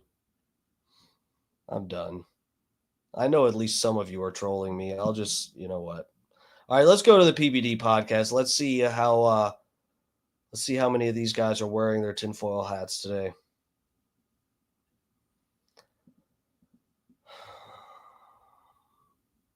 Catherine, what question did you ask me? You said it's not valid because he's not on a rooftop. I asked you the question. How would that make a difference?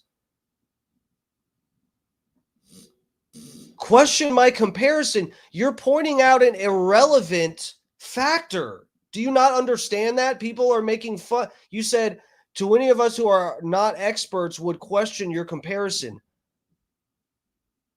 I'm not mad. I'm frustrated because you're like, it really seems like I'm trying to be real and have a real discussion. It kind of seems like you're just like infinitely moving goalposts and dodging. I'm asking you a direct question and you just keep like muddying things. What difference? Answer directly. What difference would it make for you that whether he's elevated or not? I'm not making any point about the trajectory of the bullet with this. I'm showing you what it does to ballistic gel. You guys are the ones saying it's a 30-06. I'm showing you a video of what it does to ballistic gel. And you have to tell me, after seeing that, what makes you think that bullet is going to get stopped by the soft tissue in Charlie Kirk's neck? That is bonkers. That is beyond bonkers. If you guys had any clue of how powerful those rounds are, you would automatically say, of course the FBI is lying. It is the most insane thing to think a 30-06 got stopped by the soft tissue of Charlie Kirk's neck or his spine. It could go through 3 Charlie Kirks. It is just such a joke.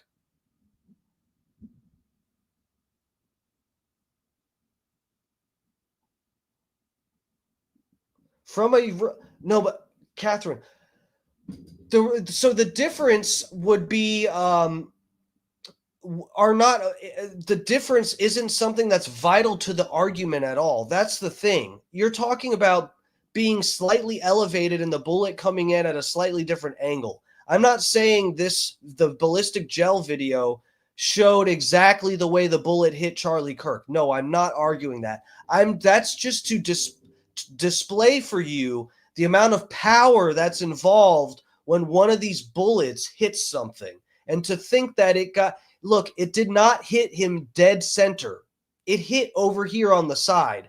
There's no way a bullet, a 30-06, is going to, at 200 yards, it would take like maybe over 1,000 yards or something for the bullet to actually slow enough to probably get stopped in a human body. It's like, I'm just telling you from what I've seen. If you think something different, I'm not a gun expert. If you've got some like video or something you can actually direct us to like show your point, then whatever, I'll hear you out.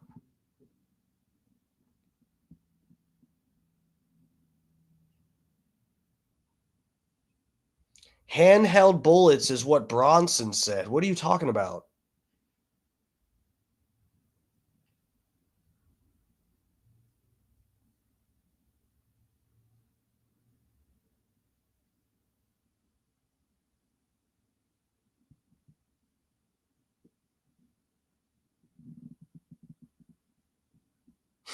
You're saying he threw a bullet at him from 200 yards away?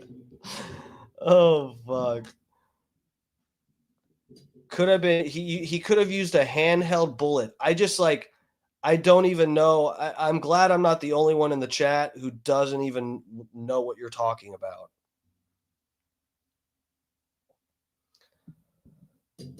There's like 5 people asking you what a handheld bullet is. I could be wrong, but I think you have the wrong term or something. I don't know. I'll look it up. Let's look up what a handheld bullet is. A shooter on top of the adjacent to his right, building, the audience left. Correct. Yes. Up behind some shrub or some item up on the roof. That needs to be looked into. And then people are also looking at the way the shirt moves and the way his microphone moves and the way the earpiece flipped out and the necklace. Okay, so Catherine, I don't want to throw you under the bus here, but let me just be honest. Let me just put this right out in the open. In fact, I will share tabs with you. When I look up handheld bullet, I want you to see that vibrators is the first thing that comes up here. I don't know what you've been searching on your free time there. But this is what comes up when I look up handheld bullet. It's vibrators. And let's not pretend that I don't have a few for myself. I just had no idea this is the filth that we would be exposed to here. Handheld bullets.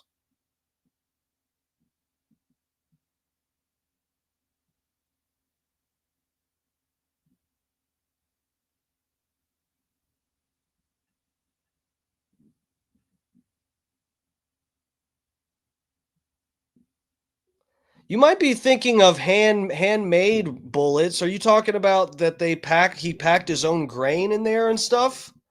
I think that might be what you're referring to. No, look, I'm not a gun expert. Don't be embarrassed. Look, guys, we're trying to have a conversation. I'm sorry if I get fucking frustrated with it. Look, I've been over a bunch of this shit, and I know when new people come in here and stuff, I gotta just I gotta chill out, whatever. I can't get so frustrated when I'm, assuming. I just know I see some of my regular audience in here, and I just think, okay, we're all on the same page with what we've shown and whatever. It's fine. You can, for real, we don't have to agree. I just I honestly felt like you were moving the goalpost, and it's okay. That's the thing, is whether he was elevated or not is sort of like a negligible thing when it comes to. I was just showing the video to show you, just to sort of demonstrate, not accurately to exactly what happened to Charlie Kirk. I was just demonstrating the power that is behind like your average 30-06 round. I know you could use different amount of grain and stuff, and some people will make their own ammo and stuff. I get that. I kind of don't see, Look, from what I have heard, I don't know, this kid, I haven't heard the kind of like, I feel like this would have been a very public thing. There's so much they've talked about, like what his political beliefs and he's banging this furry and whatever the fuck. No one said anything about, he was like an avid gun guy who packs his own bullets. Dude, that is hardcore. I'm sorry. There's probably some people that do it and they're like, it's not a big deal. Bro, that is scary. Packing your own fucking ammo. There's all kinds of stories of it blowing up in people's faces and stuff. That is not common at all for people to pack their own ammo. That is just like barely a thing. So I don't know. Is it possible? Yeah, it is. And again, guys, I'm completely open. I'm not going to look if once the trial starts and we start seeing some of the evidence and whatever, if it's just irrefutable, I'm not going to fucking sit here and make a fool out of myself. Okay. Again, I've said, it's possible we're not getting, it's the same thing. Guys, I've been charitable with the Epstein stuff as well. That it could be the same exact thing, that we're not getting the Epstein list and the client list and this and the that and the whatever, everything with Epstein, because they still are investigating stuff and it will compromise investigations. I'm not fucking stupid. I know how that works. It could be the same case with some of this. However, I will say in both cases, with what information the FBI or Trump or whoever in the Epstein case and the Charlie Kirk case, with what evidence they are giving us and stuff, it just seems clear that they're not being honest. We just don't exactly know the motive. We are stuck to just speculate about it. That's just what it is.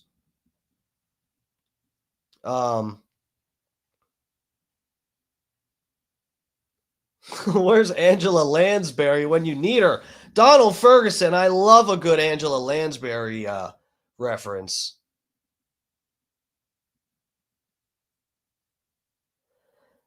Kenny says it's not that abnormal, bro. I don't know.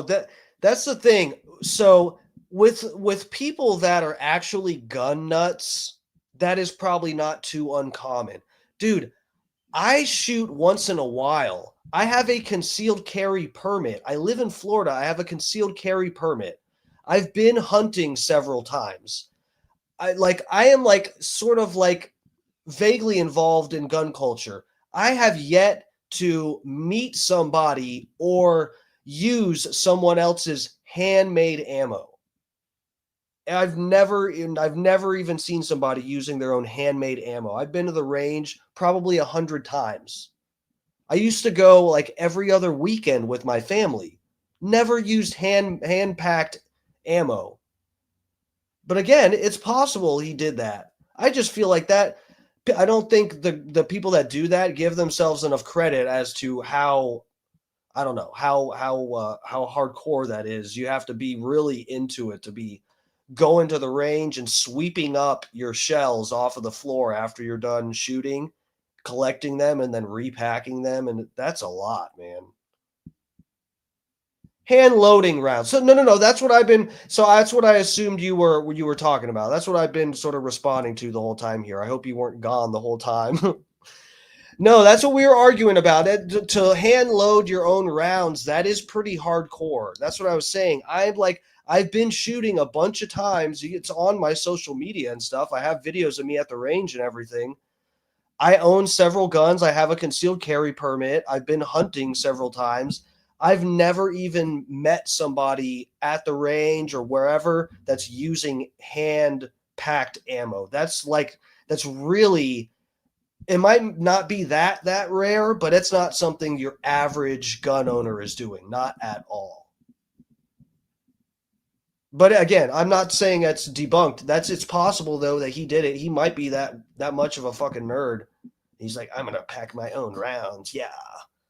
Then I'm gonna engrave it. It says, "See you later, Nazi."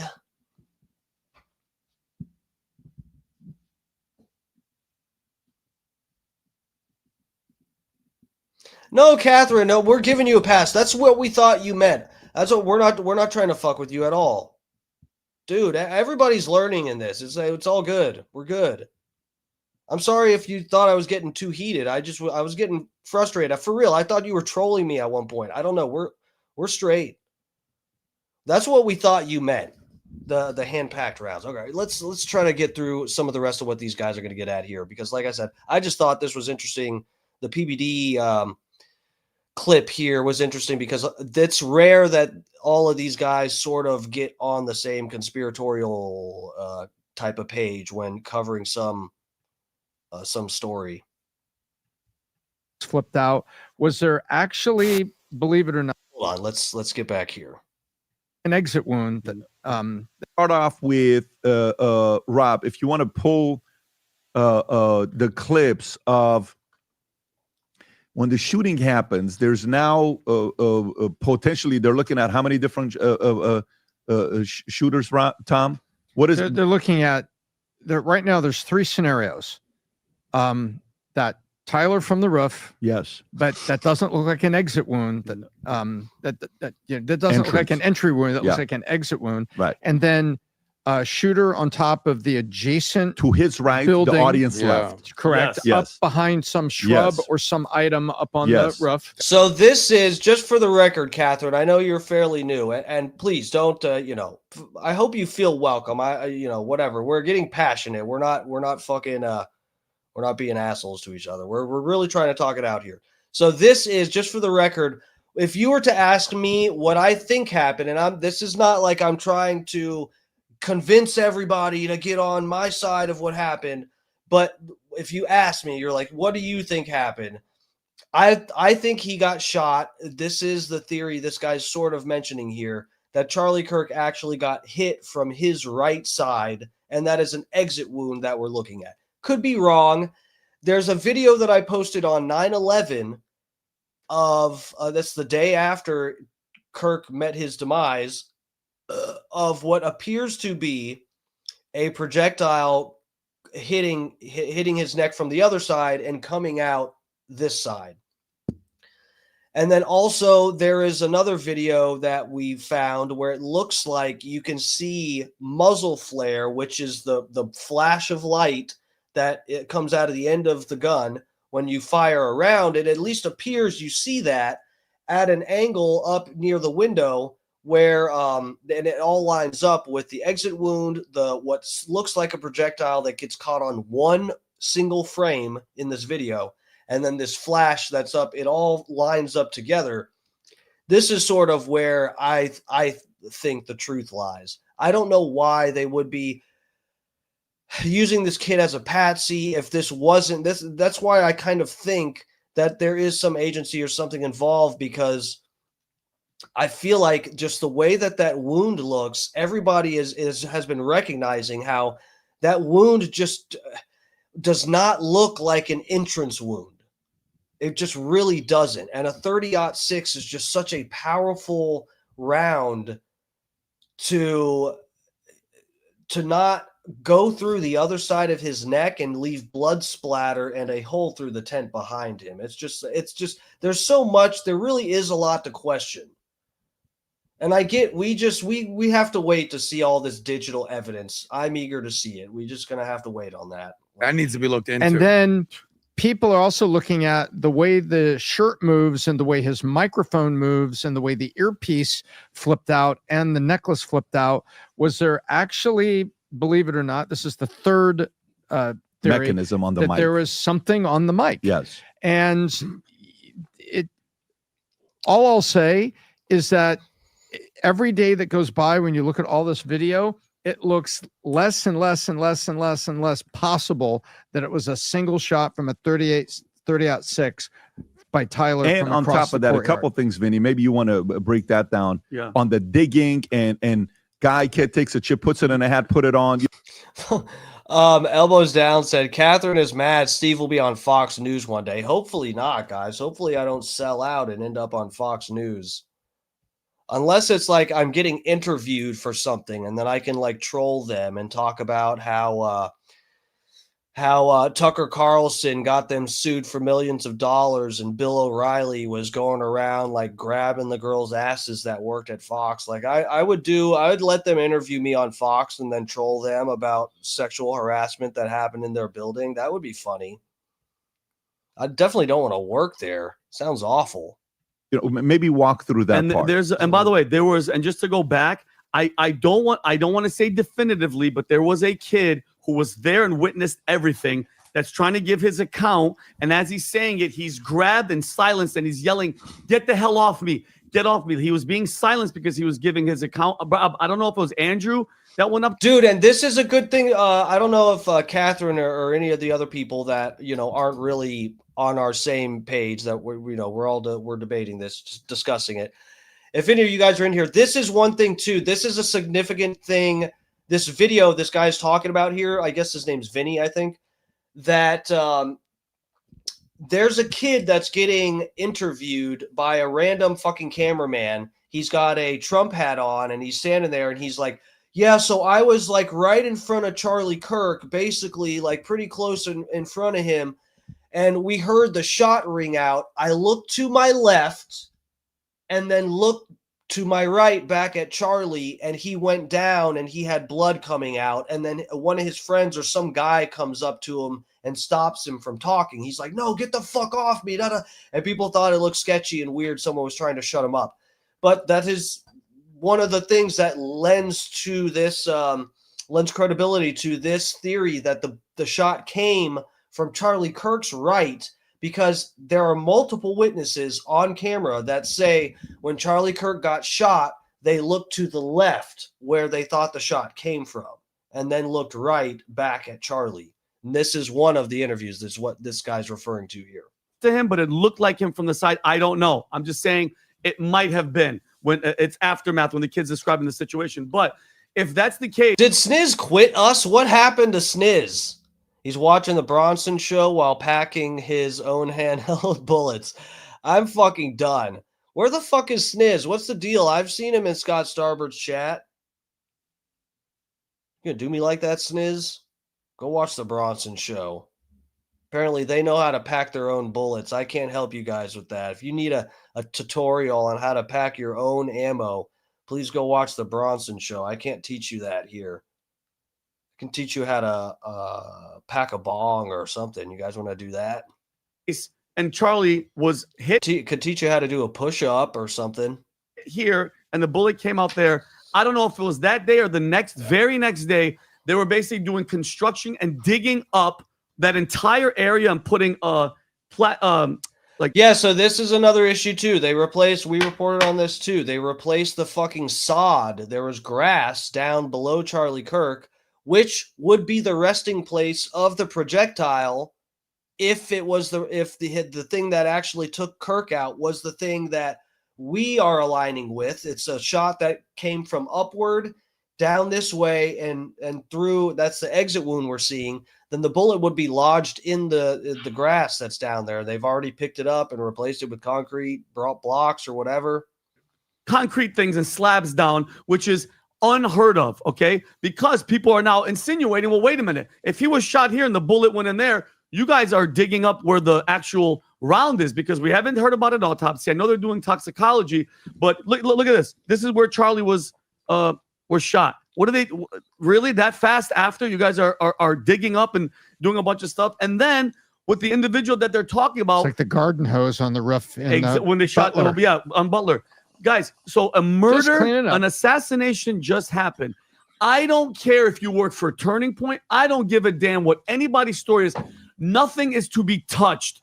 That camera that was behind Charlie, that is now evidence. The chair that you moved and you stand on, you just contaminated the crime scene. Okay. Yeah, dude, it's fucked up. There's another level of this where this is aggravating to me.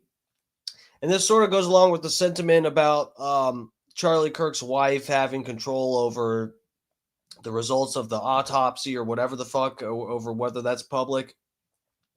Dude, there's just so many people along the way here, including Turning Point people, that feel like it just seems like they feel like they have the right to be gatekeepers about every little thing with this whole with Charlie Kirk's legacy and where the direction of Turning Point afterward, and also video evidence of him getting killed, showing no exit wound in the back of his neck, and all of this.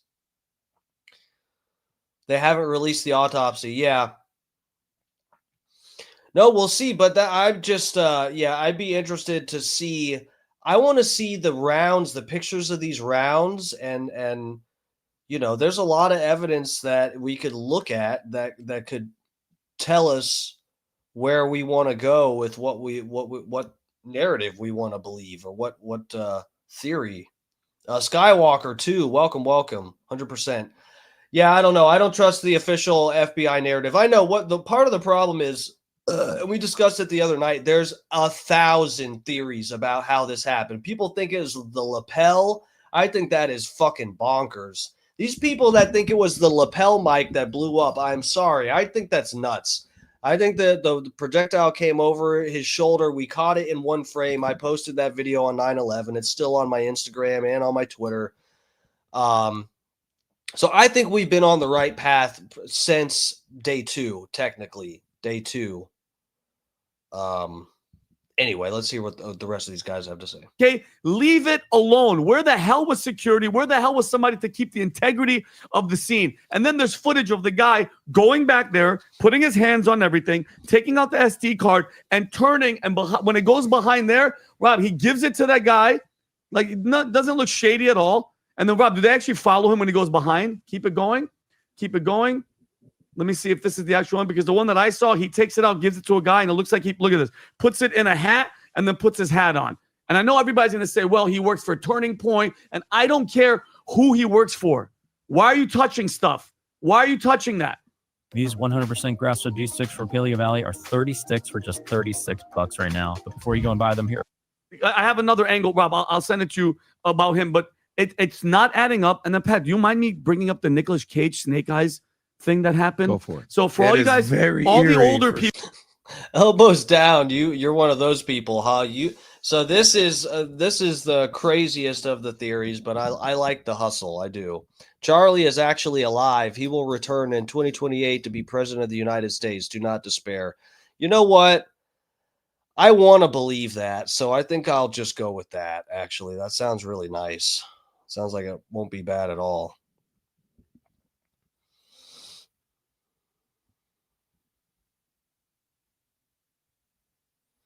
Crazy. Yeah, lapel mic is crazy. Yet the guy who came up with that swears it was actually a security guard who planned and also works for Israel.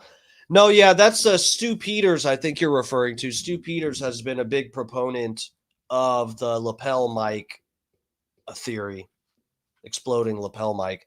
I just don't think it really accounts for what we see in the video, which I could get into, but anyway. Let's finish this. People out there was a movie in 1998 called Snake Eyes with Nicolas Cage. I'm pretty sure some of you guys have seen this. In the movie, they're at a boxing match. A politician is assassinated in the movie, and his name is Charles Kirkland. Okay, think about Charlie Kirk. This is very, very weird. Okay, he was shot on the left side of his neck. The film takes place on September 10th. Rob, that's the date of the fight. No, this is what we were talking about yesterday. This is what we were talking about yesterday.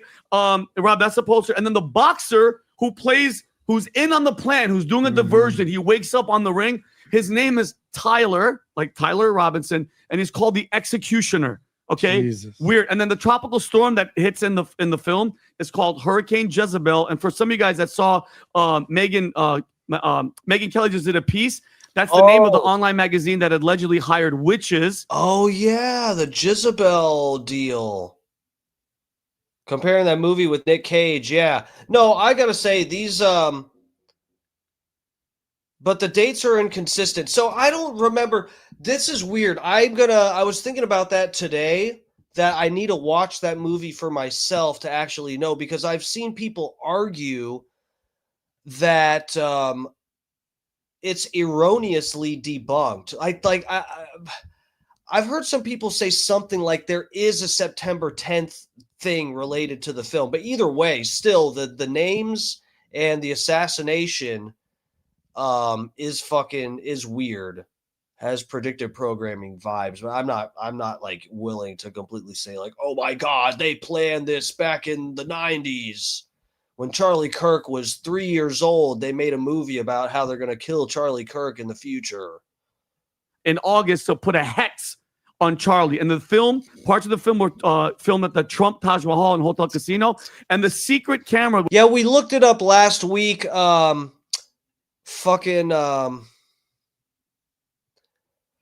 The thing is, that's the thing that I'm saying. When we looked it up, Tampa Terry was on it. Tampa Terry was ahead of the curve in the chat, saying that the date was actually wrong. And if you go to Wikipedia, it says it. We looked on Wikipedia, and it did say that it's erroneously linked to the date.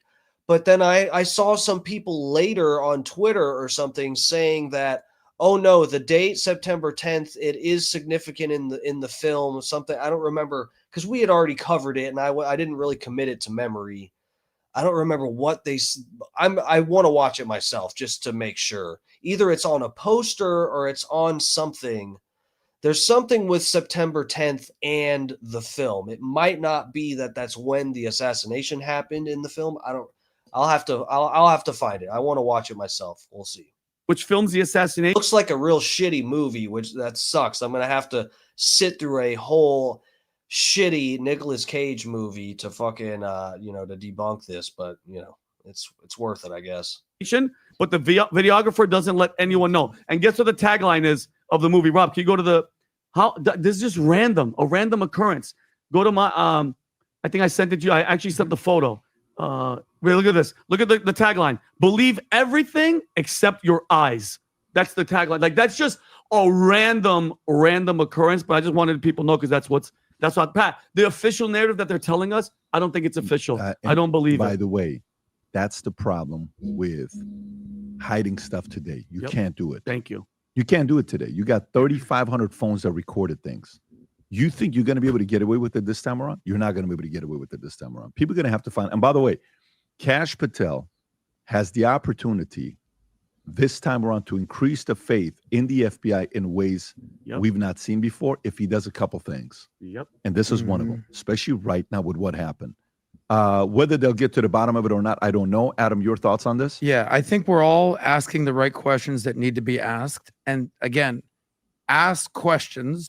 Hey, Phil Chavez, good luck with that, bro. Really? You said, please pray God will bless me with a soulmate and life partner today in Jesus' name. I've been praying for a soulmate and life partner for 32 years.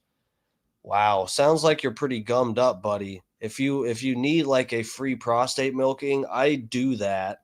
Like, not in a gay way at all, just like almost like as a medical service. I mean, I'm not a doctor or a nurse, so I don't want to get sued or have the FDA after me. But look, I can do things. Can help you out if you're gummed up, buddy. But I wish you luck, though. For real, though. I wish you luck. Just, you know what I would say, and not that I have any room to be giving out relationship advice, because all I've had for the past like 20, it's almost been 20 over. How long is it? Look, for over 15 years, I've just had a butt buddy. That's it. I got a butt buddy. So, the struggle is real. I feel it too. I'm with you, dude. I wish you luck.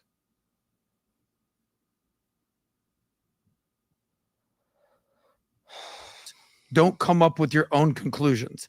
I see what's going on the internet. Everybody's a crime scene investigator. You already have one in Jesus. That's good. Jesus is my butt buddy. At this point, everybody's an investigative journalist. Everybody's a forensic analyst. Form your opinions, ask questions, don't state conclusions. With the snake eyes thing, this is certainly eerie. They say, does life imitate art? Does art imitate life? It's certainly eerie. I'm not saying this movie with Nicolas Cage from 1998 has anything to do with the murder of Charlie Kirk. What I'm seeing out there that is actually very upsetting is now they're questioning Erica Kirk's involvement in Charlie's assassination. That's just crazy. That's just crazy. I agree with you. No, it's not. Do you not see what's going on? I've seen it. That is not crazy. I would look, Guys, let me put it to you this way, guys. I get it that regardless of whatever you think, she is a widow, and I don't have any direct evidence of her doing something fucked up. You know, we're all speculating, and it may or may not be crossing the line, okay? But I'll just put it to you this way. I'm not outright accusing her of doing something. Erica Kirk may be completely innocent, okay? But can I just say that if I had a wife that was acting the way Erica Kirk has been acting, I hope you guys would look into it. I will just say that for my own personal self, okay? Let's say if I died some mysterious way and my butt buddy took over my empire and was out there fake crying, I hope you guys would look into it. I hope you guys would be concerned. I'll just put it to you that way. I don't know anything about Erica Kirk.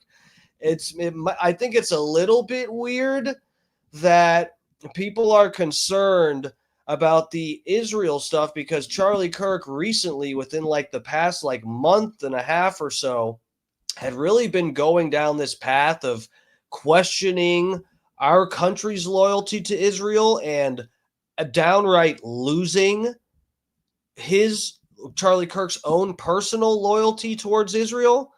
And then now we've found out recently that Erica Kirk's parents are like members of the Department of Defense. And I think it's her father is actually working for part of the Department of the Defense that works with Israel. Like it's some like weapon manufacturing shit that they work with Israel. So it's just like weird. I don't know, a little bit weird. But again, I'm not accusing anybody of anything. I would just say if you guys saw all of these factors that were surrounding my death, I hope you guys would be concerned. I hope you guys would say, hey, you know, maybe it's a little weird that we haven't really seen tears when they're doing the crying and the sniffling, and you don't actually ever see a tear. That's just like a little weird. I mean, whatever. As far-fetched as maybe. It was an inside job. Someone on the Turning Point team on it to the point where Erica Kirk, it was a setup. She married Charlie because I guess Kenny Powers. Which Nicolas Cage movie would your death be? Face Off. I want my death to be that I trade faces with somebody and go serve their prison sentence and then get killed in jail. I don't who dies in that movie. I get confused who dies because they trade faces. See, it's so confusing. Does somebody die in that movie? That's my most familiar Nicolas Cage movie is Face Off, and I don't really. What about Highlander? Wasn't he Highlander, or am I thinking is that somebody else? I don't really follow Nicolas Cage like that. it was a setup from a foreign agency, whatever it may be. Save the crocodile tears. You weren't really crying. So there's allegations that Erica Kirk had him assassinated so she could take over Turning Point, guys. Yeah. No, let's live in reality for a second. Yeah. Ask all these crazy questions. Don't draw conclusions, because at some point there's a grieving widow who's like, oh my God, they're using my husband's assassination for views and clicks and fodder. And it tends to be somewhat disastrous for her. Yeah. Bro, but I'm sorry. That would be fair. That would be fair. Unfortunately, she is also using her husband's murder for fodder and clicks and Turning Point USA memberships. I'm sorry, guys. This is part of the thing where I don't buy this argument entirely of going, oh, well, she's a grieving widow, so we shouldn't even have this conversation. Stop it. Stop. there's no way I'm not gonna talk about any of this shit when she's out there, you know, garnering attention for Turning Point USA on behalf of her dead husband. I'm sorry. Like, if you're going to play that game, the rest of us are going to play that game. If you're giving us, like, open air to question what the fuck's happening, you're giving us good reason to, you are benefiting from your husband's passing openly, using his murder for a Turning Point USA extravaganza with fireworks. I don't believe, like, Adam, with every situation, there's going to be crazy. But you know who I believe? Marine and Army snipers. Guys, I'm sorry. If there were a video, let's really have a talk. If there were any video, guys, any video, we don't have one video of Erica Kirk, like, sobbing, actually, like, uncontrollably crying, or even shedding like one tear down her side of her face at all. We don't have one video where it's like indisputable that she is bawling her eyes out. Not one. I'm sorry. That's weird to me. That's weird. We watched the whole fucking speech where she's in Charlie's studio, the first one that she did, where she's like, he sat in this chair, and you know what, and she and it's all so scripted and acted looking. I'm sorry, guys, I'm not a fucking Charlie Kirk hater. I care about the truth about what happened because I miss Charlie Kirk. I was critical of him, but I was a fan. I was only critical of him because I thought he had a lot of it right. And there was just little things I like to critique and whatever. But I'm not coming from this from a place of hatred towards Charlie Kirk, where I'm just going to go, oh yeah, fuck Erica Kirk. She's his husband. Fuck him. Fuck her. It's not like that. I'm just actually trying to look at it realistically. I'm sorry. We watched all that footage of her. I counted one tear that was in the corner. It kind of looked like her eye was wet one time out of like an hour's worth of footage we watched of her doing public stuff. We saw what looked like maybe one tear up here that she patted with a tissue. There hasn't been one bit of footage where she's just like, guys, I can't tell you guys. When my buddy, not my butt buddy, but I had a friend that died from fentanyl, and he wasn't even, he got, it was cocaine. It wasn't even heroin. He got cocaine from somebody, and it was like, there was fentanyl probably that was in the bag before, and it got tainted, and it killed my friend. Guys, for weeks, I was fucked up. I didn't see Erica Kirk in any mental state, anything near like what happened to me when my buddy died from fucking fentanyl, just out of nowhere. And the fucked up part too was I was supposed to hang out with him that weekend, and I just had shit going on, and I was kind of depressed and whatever, and wanted to fucking pout and stay home, and I did. And the next day he fucking went and got coke and died. It was fucked up. The night that I found out he died, I was crying so bad, it looked like I was in anaphylactic shock. And my roommate at the time, which was somebody different than who's living with me now here, but he came out of his room and was like, "Oh my God, what happened? You need me to call an ambulance?" I forget. He said something like that because he thought I was having an allergic reaction. My whole face was just swollen from just constant tears. I was basically like just screaming. It was fucked up. I didn't see, I don't expect to see that publicly, but anytime someone it was like I was mentally unstable for weeks, and I just haven't seen anything like that from her. Nothing. She was probably tired of watching Nicolas Cage movies with him. Yeah, that's what it was. Not my butt buddy. No, it wasn't him. Thank God. I'd still be a mess. who are professionals at this. That's all they know, saying this is not how it happened. This is not what it looks like. Tyler Robinson still hasn't admitted to doing it. His furry boyfriend is missing now, okay? And Rob, where's the video of George Zinn? And I don't care. Guys, I'm going to sit on this. This is one of the major pieces of evidence that everybody's kind of dished it off because they found child porn on his phone. George Zinn, immediately, look at this, guys. The moment it happens, look, Charlie's been shot. Look at the middle of your screen. He stands up right there. He almost falls, and he's right in the middle. He's waving his hat.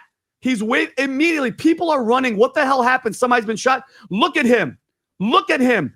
He knows what was happening. Yeah. Let's stop playing games. Why? How long does this video go for? No, that's it, Adam. It's very weird. Holy fuck. I didn't even see that video of him. That's crazy. Bro, he tried to get attention. I wondered how he ended up in custody. I wondered what he was yelling. Please, God, I hope they got more footage of this. No, it's very weird, but hear me out. Just because how long was this after the actual Adam, it just was shot. He's just shot. Look at everybody starting to react. Watch this.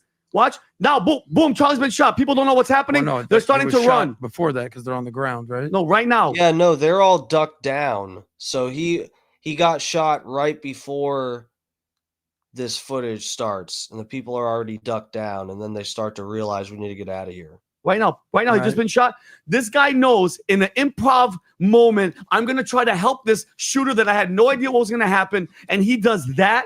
That guy is in on it. That guy knows what was going to happen, and the fact that they're brushing him off because he had child porn. Did they have him in custody right now? Adam, he's been arrested, but if he bailed himself out, he's probably out. They know where to find him. No, they know where to find him. Tyler Robinson's in jail. And where's the Tyler Twiggs kid? The boyfriend vanished. He disappeared. I don't even know. Allegedly. Let's find out where this guy is. He can't just be running. Is he on the run? What do you mean? Adam, you have a computer in front of you? Look it up. He vanished. He disappeared. Well, there's an article here. Nobody knows where he is. So what I'm saying, the trans boyfriend of Charlie Kirk's alleged assassin fled their former love nest. Yeah. He fled their love nest. Yeah, they're furry, hairy, whatever the hell you want to call it. They're trans furry. And the locals say they never want to see him again. Yeah. He was led away for questioning when police swooped in. Yeah. To their 3-bed condo they shared. Shaken neighbors say the part-time plumber has not been back. That kid's a plumber. Part-time. Okay. Yeah. I know what he's one plumbing. Declaring good riddance. I never want to see either of them again. Guess what? Don't be surprised. Right. No, yeah, that was weird. I think elbows down. I think you're right. The where they walk him out almost looks like the same area. I think you're right about that. It's the same spot where Charlie Kirk was escorted out, was the same area where the fucking George Zinn guy walked out in custody. The Wicker Man. I think I have seen that. Does that have Nicolas Cage too? Is Nicolas Cage in Signs? Was that him? Or no, what's it called? Yeah, Signs? Or no? What's the fucking movie? I don't fucking remember. Adam, don't be surprised. I don't know if I'm too baked. Fled. Adam, I think I'm too baked to be able to make movie references. I'm about to hit this bong again. Let's go. The Daily Mail gaslighting us. He moved. Adam, don't be surprised if you never hear from him again or he winds up gone. Like he winds up dead. If the FBI has or the police of Utah want to have any credibility, you're going to know exactly where this kid is at all times. Well, where is he? Well, I want to know where he is. No, okay, so that's not the movie I'm thinking of. Signs is the one with the aliens, right? Yeah, no, that's Mel Gibson. Which one am I thinking of?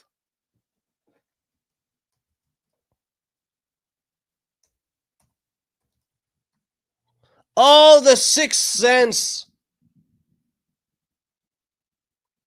That's not Nicolas Cage. But that's the movie I was thinking of, Sixth Sense. That's not Nicolas Cage. That's Bruce Willis.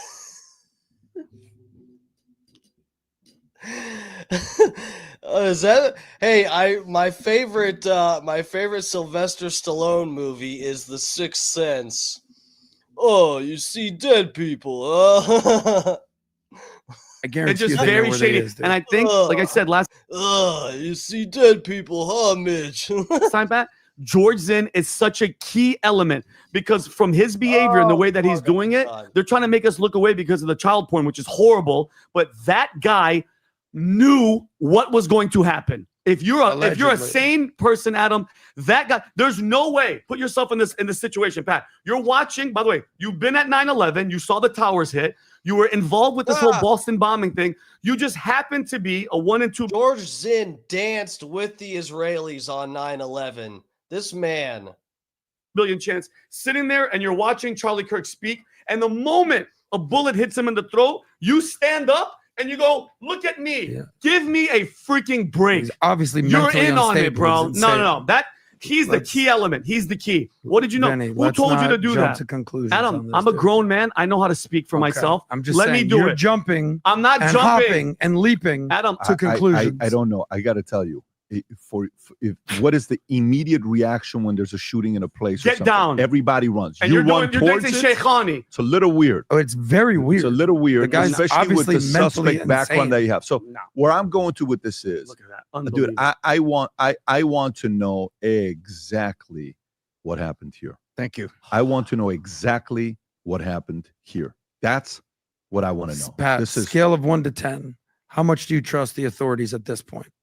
Whether it's the FBI, whether it's bro, this is one of the things too, and I know this is asking a lot to think, that reality would ever reflect this, like there would be a law or something. But for a public person like this is one thing too, and I get why these guys are this concerned. Whoa, he looks weird right there. Okay, fix that. So these guys are public individuals too. And they do public events and stuff. This is why I'm saying I think if you are if you are like a public figure, you're not a private figure. You put yourself out there. You're doing stuff in the public. You get fucking assassinated. I mean, it shouldn't be just like the family gets to hoard whatever evidence or special shit from the autopsy or whatever the fuck. I mean, we should have access to all the fucking evidence related to anything about this. The public. Because this is a thing where it's like, this isn't just some personal matter. This guy was taken out partly because of his public persona. It wasn't just like an ex-girlfriend he dated in fucking college before he dropped out and she just wanted to kill him. And so who cares what the evidence shows? It was just a random crazy lady. This is something way more. This has implications for the safety for the rest of the public, to know what the fuck really happened here. What is this actual organic political violence that other public figures should be worried about? I don't know. I'd be concerned about copycat people, maybe, but again, this to me smells like some kind of agency operation. Whether it's Utah State Police, how much you trust them to do the right thing? Official narrative of Charlie Kirk that is what, Tyler Robinson? Yes. No. Just trust them. Hell no. That is Tyler. That's not what I'm saying. What is the narrative? How much do you trust them to do the right thing? Oh, trust to That's do the 3 right questions. thing. Do I trust I'm the asking narrative? one question. No, I don't think do Pat I does trust that they'll do the right yes, thing? That's the only question I'm asking. I'm going to give you an answer that's going to be a weird answer. I trust that they know if they get it right here, their credibility will go to the roof in ways we've never seen before. But I trust they're going to do. I think it's too late for that. Of that happening is 30%, 35%. With ScribeHow.com, you can create documentation in minutes. 30%, that's charitable. That's being nice. It's not hours. Does your blood pressure?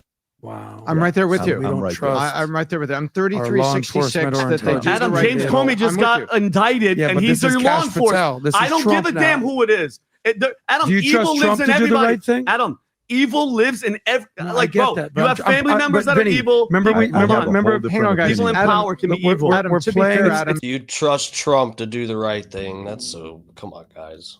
It's so silly.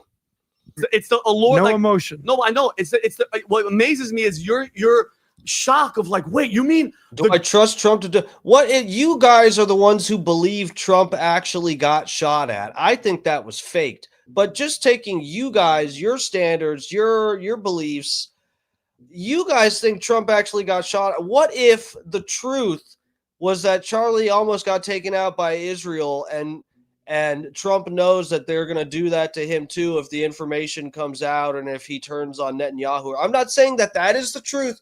Please, guys, I really don't mean that that's what I don't even think his assassination attempt was real. It's a lot more complicated when this hypothetical I'm telling you here. But if it meant Trump being at risk of getting killed, you don't think he would lie to everyone? Are you guys nuts? Are you guys actually nuts? You think Donald Trump would say, hey, you know what? Benjamin Netanyahu's going to have some goons take my head clean off my shoulders from 150 yards away if I release the truth on this. But you know what? I'm such an honest man. I'm gonna tell everybody what happened and not take $150 million from Benjamin Netanyahu. Government and officials in the government would lie? Adam, Yes. that's all they do, and that's why their trust is at an all-time low. Nobody trusts the government. This is a new regime. Trump, Cash Patel. The agency itself. I don't trust anybody because when they come in, Adam, their tune changes. So you just I hope to God, and I pray, and I have the hope that he told me to, hope that somebody in there goes, wait a minute, you cannot let this guy die in vain. There's no freaking way because your narrative is wrong. You're off.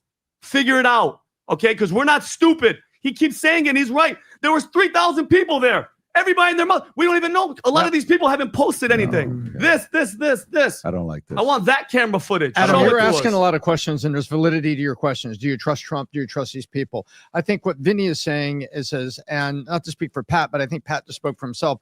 I don't trust the narrative on Tyler. It doesn't sound like other people here trust the narrative on Tyler, and I've got low trust for the DOJ right now. They have an opportunity to get it right, and I've got low trust for that. I can't answer the question in this, do I trust Cash or Bondi or Trump? And you're asking about names. I'm only going to... Donald Ferguson, yes, the duper's delight. Lying is part of the fun. For the feds, yeah. Say that it hasn't been that long that Cash and Bondi have been in there, and the FBI's got a lot of rotten. Any powers? No. That's the rule that we have. If I ain't screaming, then I ain't streaming. Okay. If I'm streaming, then I'm screaming. I like people that scream when they stream. Thank you. And by the way, I don't mind Adam being skeptical. I actually like it that Adam's taking a position that he's taking. I'm agreeing with that, but he was asking about, do you trust people? I'm saying what I don't trust right now is administration of DOJ and the narrative. Everything for me, Adam, is odds. Yep. Everything for me is odds. You hire somebody and you say, odds are 60% this guy's going to be a good hire. You don't say 100% this guy's going to be great. You don't know. Odds are.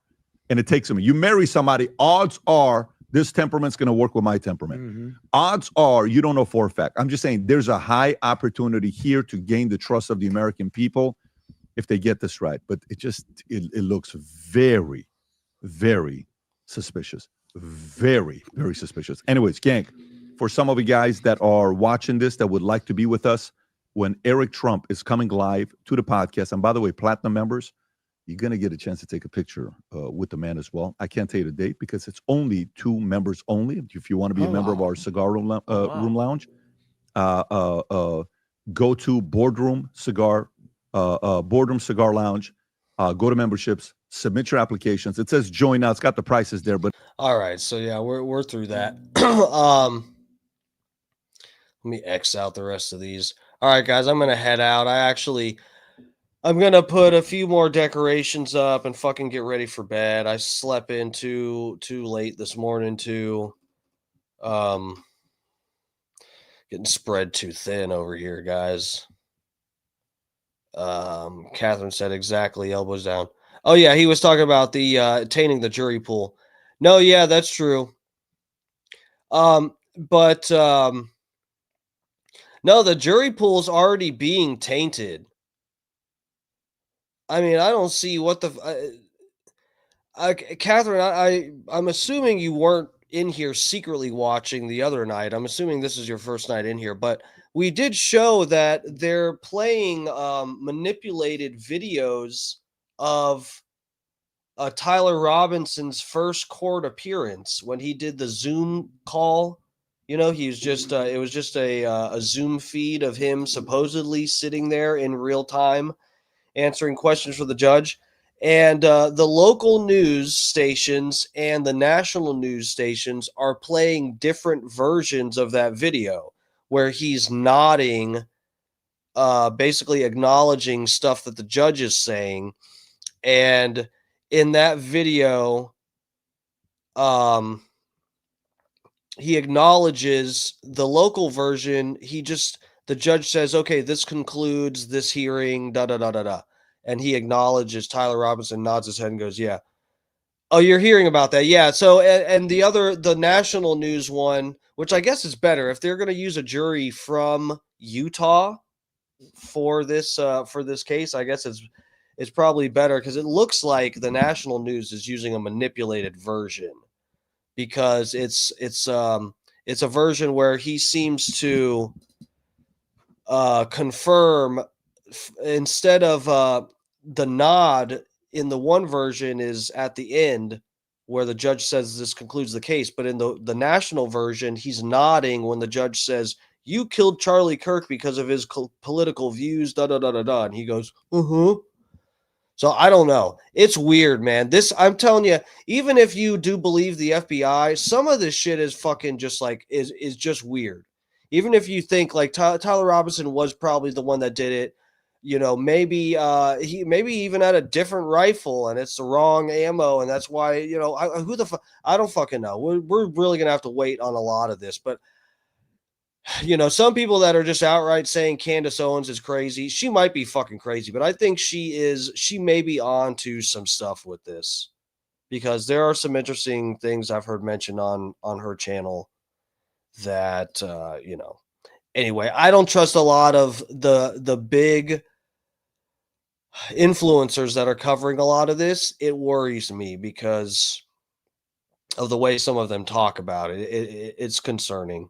I feel like a lot of people are either going with the craziest conspiracy, which I don't think is the right one, the right theory for what happened, or they are going with like, believe the FBI and so we can guilt trip the left-wing people about calling us Nazis. That's basically like what you've got, the spectrum of the loudest voices in this, and it's just you know, it's concerning for me. Anyway, I gotta get out of here, lovers. Thank you all, Catherine, and I forget what the other Hart person, the name Hart was in your name. Anyone new that's clicked on this, thank you for checking out the stream. Please subscribe. I'd appreciate it because I am fighting algorithms on here. It's a bitch. But yeah, fucking you know, we at least try to. I know sometimes I'll get fucking aggressive, especially when I take Kratom on here. I lose my fucking mind. But you know, we try to actually be open for conversation over here. We are not. This is not a stream that's meant to just get on and promote some fucking politician. I'm not a MAGA person. I'm not a fucking, you know, Biden, Kamala, fucking, you know what? I'm just like really just trying to take a step back and call things like we see them here. So I hope you feel welcome to the channel, and please, if you're new, don't be scared to get in the chat. We might get a little bit, you know, little bit hostile, just a little bit aggressive in here, but you know, at the end of the day, we're all good. We're trying to figure everything out. We're all in this weird simulation thing together. So let's figure it out together. Should bring us closer together, not divide us. Catherine says, no, don't take Kratom. Look, we can talk about that another night. I've been meaning to cover Kratom. Look, Kratom isn't that dangerous. I've been doing it for a long time. I just only take it if I get sick. And it gets my flu symptoms over easy. The people that are having these weird reactions to Kratom, it's other stuff that they're adding to these mixtures. There's extracts and stuff that they take from the Kratom, and when you concentrate these and just take some of these chemicals they extract, it fucks people up. I have looked into it. It's like that 7-0 stuff. We'll cover that on here some night, guys. I've taken kratom a bunch of times, and my son's friend is addicted to it. You know what? If it's that's the problem. Major anxiety. That's crazy, because you know what? I don't have problems getting on and off kratom. Catherine, just to be real, and I got to get off in a second here, but just for just so you're not concerned thinking I'm fucking my life up or something. I used to have an issue with opioids.